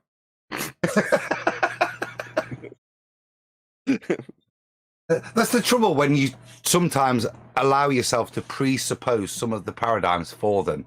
And even though you can address them, it becomes almost as nonsensical as theirs. I mean, like I said, I'm When you new to start these talking topics. about what's going on inside the lunar module, they need to prove that this lunar module is where they're saying it is. So you don't want to put that to them and say, well, this thing is in a vacuum. That's their claim. Let them make that claim and then tell you how that claim is real by telling you that whatever's going on in this lunar module, it's going on in a place that they can actually prove exists, and they can't. It is difficult though, and I'm glad you've prefaced your visit by saying you're relatively new, because it is one of the hardest things to take off. The pre-assumption that you're lumbered with, hardwired into you. When you're even arguing against it, some of your phraseology will start with the assumption you're on a sphere when you're trying to argue against a sphere. I speak from experience. I spent a significant period of time begging the question with a proof of nothing perspective hijacking Earth curve calculator. And the moment we started arguing with it, we had lost. But by the same token, you will hear daily from flat earthers, not us, I might add, arguments that go as follows. Why can I see further than I should? Well, that argument, phrased in a way that suggests that what you see in the distance shouldn't be seen. And the fact that it is seen when it shouldn't be needs explanation. An ingrained paradigm fighting with your reality.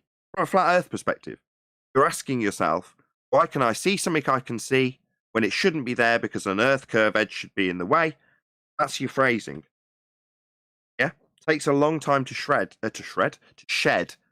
Eventually you get to the point where you can say, there's a clock. And as a flat earther, that's all you need to say. As opposed to, why can I see too far? Which is to say, why aren't I seeing a sphere in the way? Or why are you assuming that you should in the first place? Well, because it's hardwired. That's why. But don't feel bad about it. Assuming a sky vacuum and then asking questions about if the sky was a vacuum, how would this take place? That's what they hope for. That's how they win most of their arguments. Because us as flat earthers beg the question for them most of the time. It's a crying shame, but you can't let it bother you. It's just one of those things. Get it eventually, my friend. Don't worry about it. Appreciate you guys coaching me in on how to kind of properly debate the topic. Don't make the question you're against. You're saying debate them in the right arena. Don't let them take you right, into space and then argue shit in space. Make them prove the vacuum of space is a reasonable place to continue a discussion forward from. And I'm yet to hear that because they've yet to prove it. Hardly ever discuss it. One of the least discussed things on flat Earth debate because it's so quick to deal with. Any claim that comes from a sky vacuum debunked by the fact I'm breathing. And if the response is gravity, you just have to boil a kettle so that the mass of the Earth is not attracting mass. So it's game over in terms of the assertions that the sky is a vacuum. But like Brian alluded to earlier, that doesn't mean that suddenly the narrative must change and they must have us on a flat disk flying up through space at 9.8 meters per second squared. A different justification for the gas pressure here. Mean that. It just means that you realise that that's not the way the world is. Right. So outer space, 10 to the negative 11 or whatever it is, they say it's essentially zero.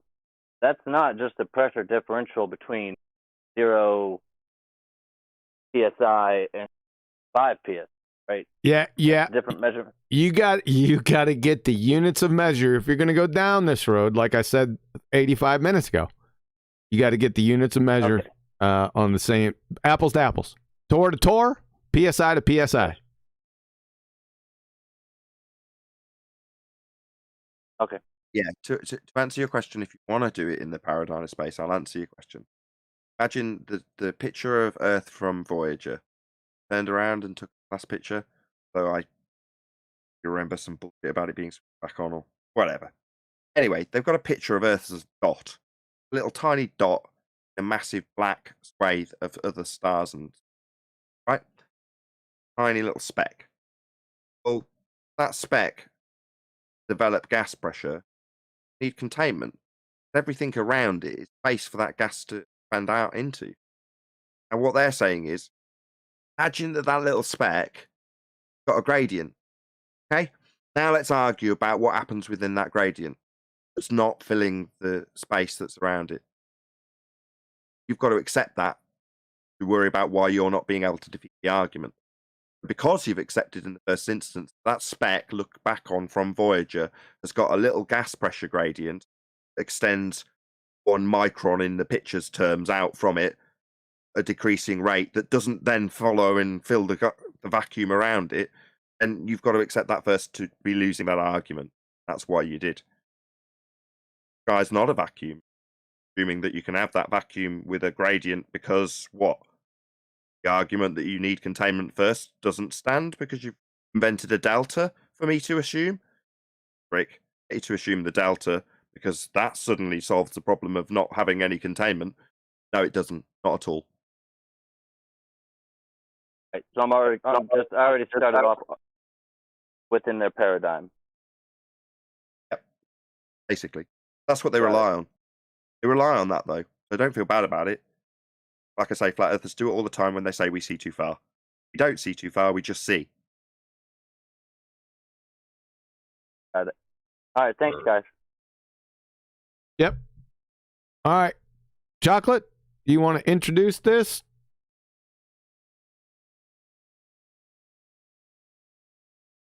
My song. What is it? What is the world? That's the one you sent, Adam? Yep. Yeah, this is my song. What is the world? We ready? Shout out to Adam for the video.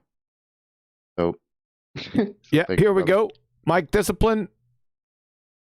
I'm sharing it with Discord so you can see it while we're and here while I'm playing it. Here we go.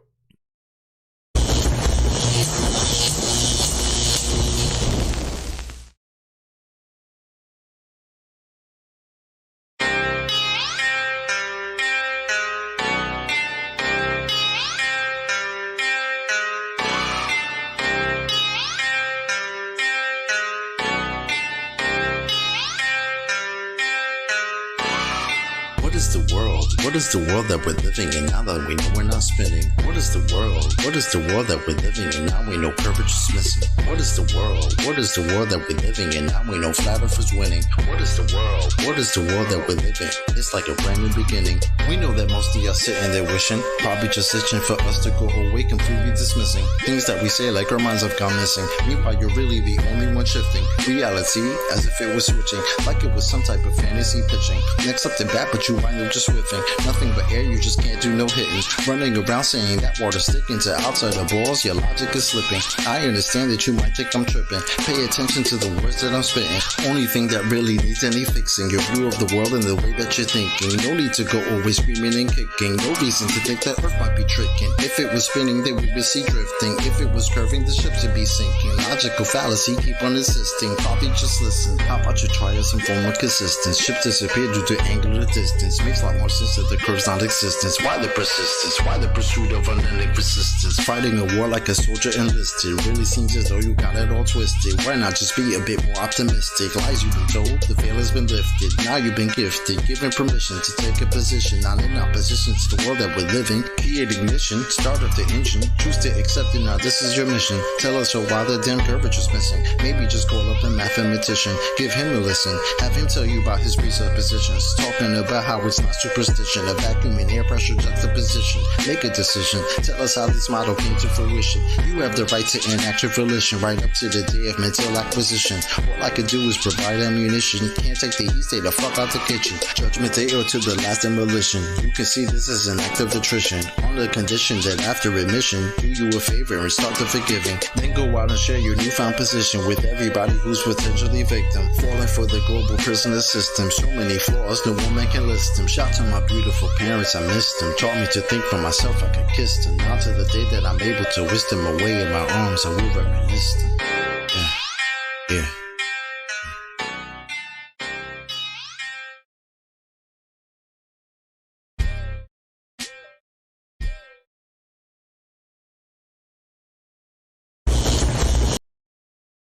There you go. That was awesome.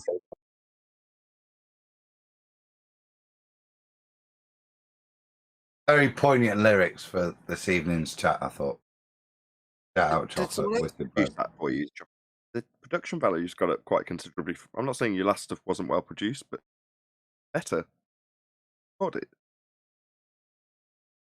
Say again? Sorry. Production quality is higher, considerably so, both the music and the quality of your voice into the microphone. What have you done differently?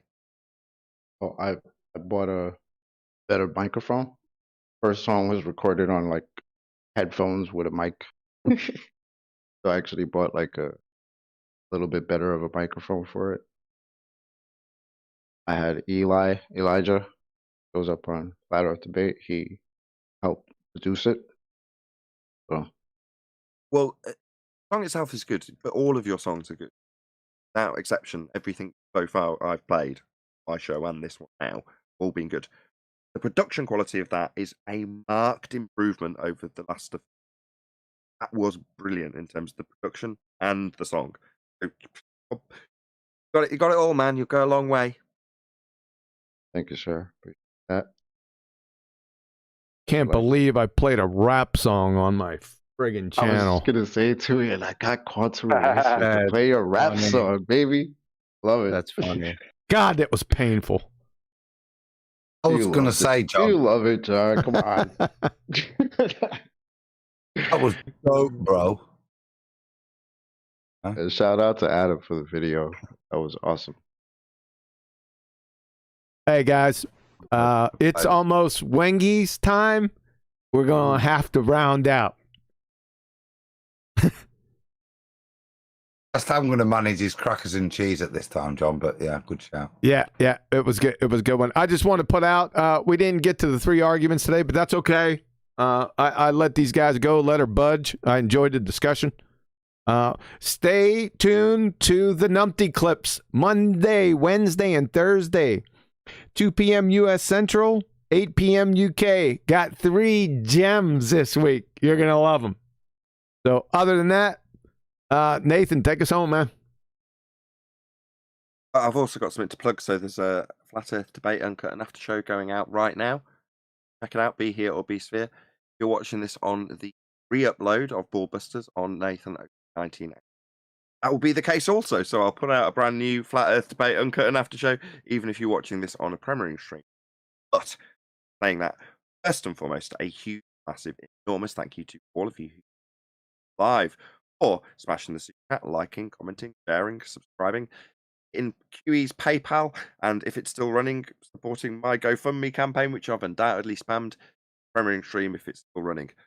Check out my GoFundMe campaign because obviously we're live right now, and I will slip it on QE's show. Don't blame me for being a total plugging person. Anyway, massive thank you to all the people who joined live to discuss Flat Earth in all its glory, and of course a massive thank you to today's Ballbusters panel making today's ball. I've been Nathan Oakley. Check out Flat Earth Debate Uncut and After Show going out on the Nathan Oakley channel right now, and we will see you all in the next Ballbusters.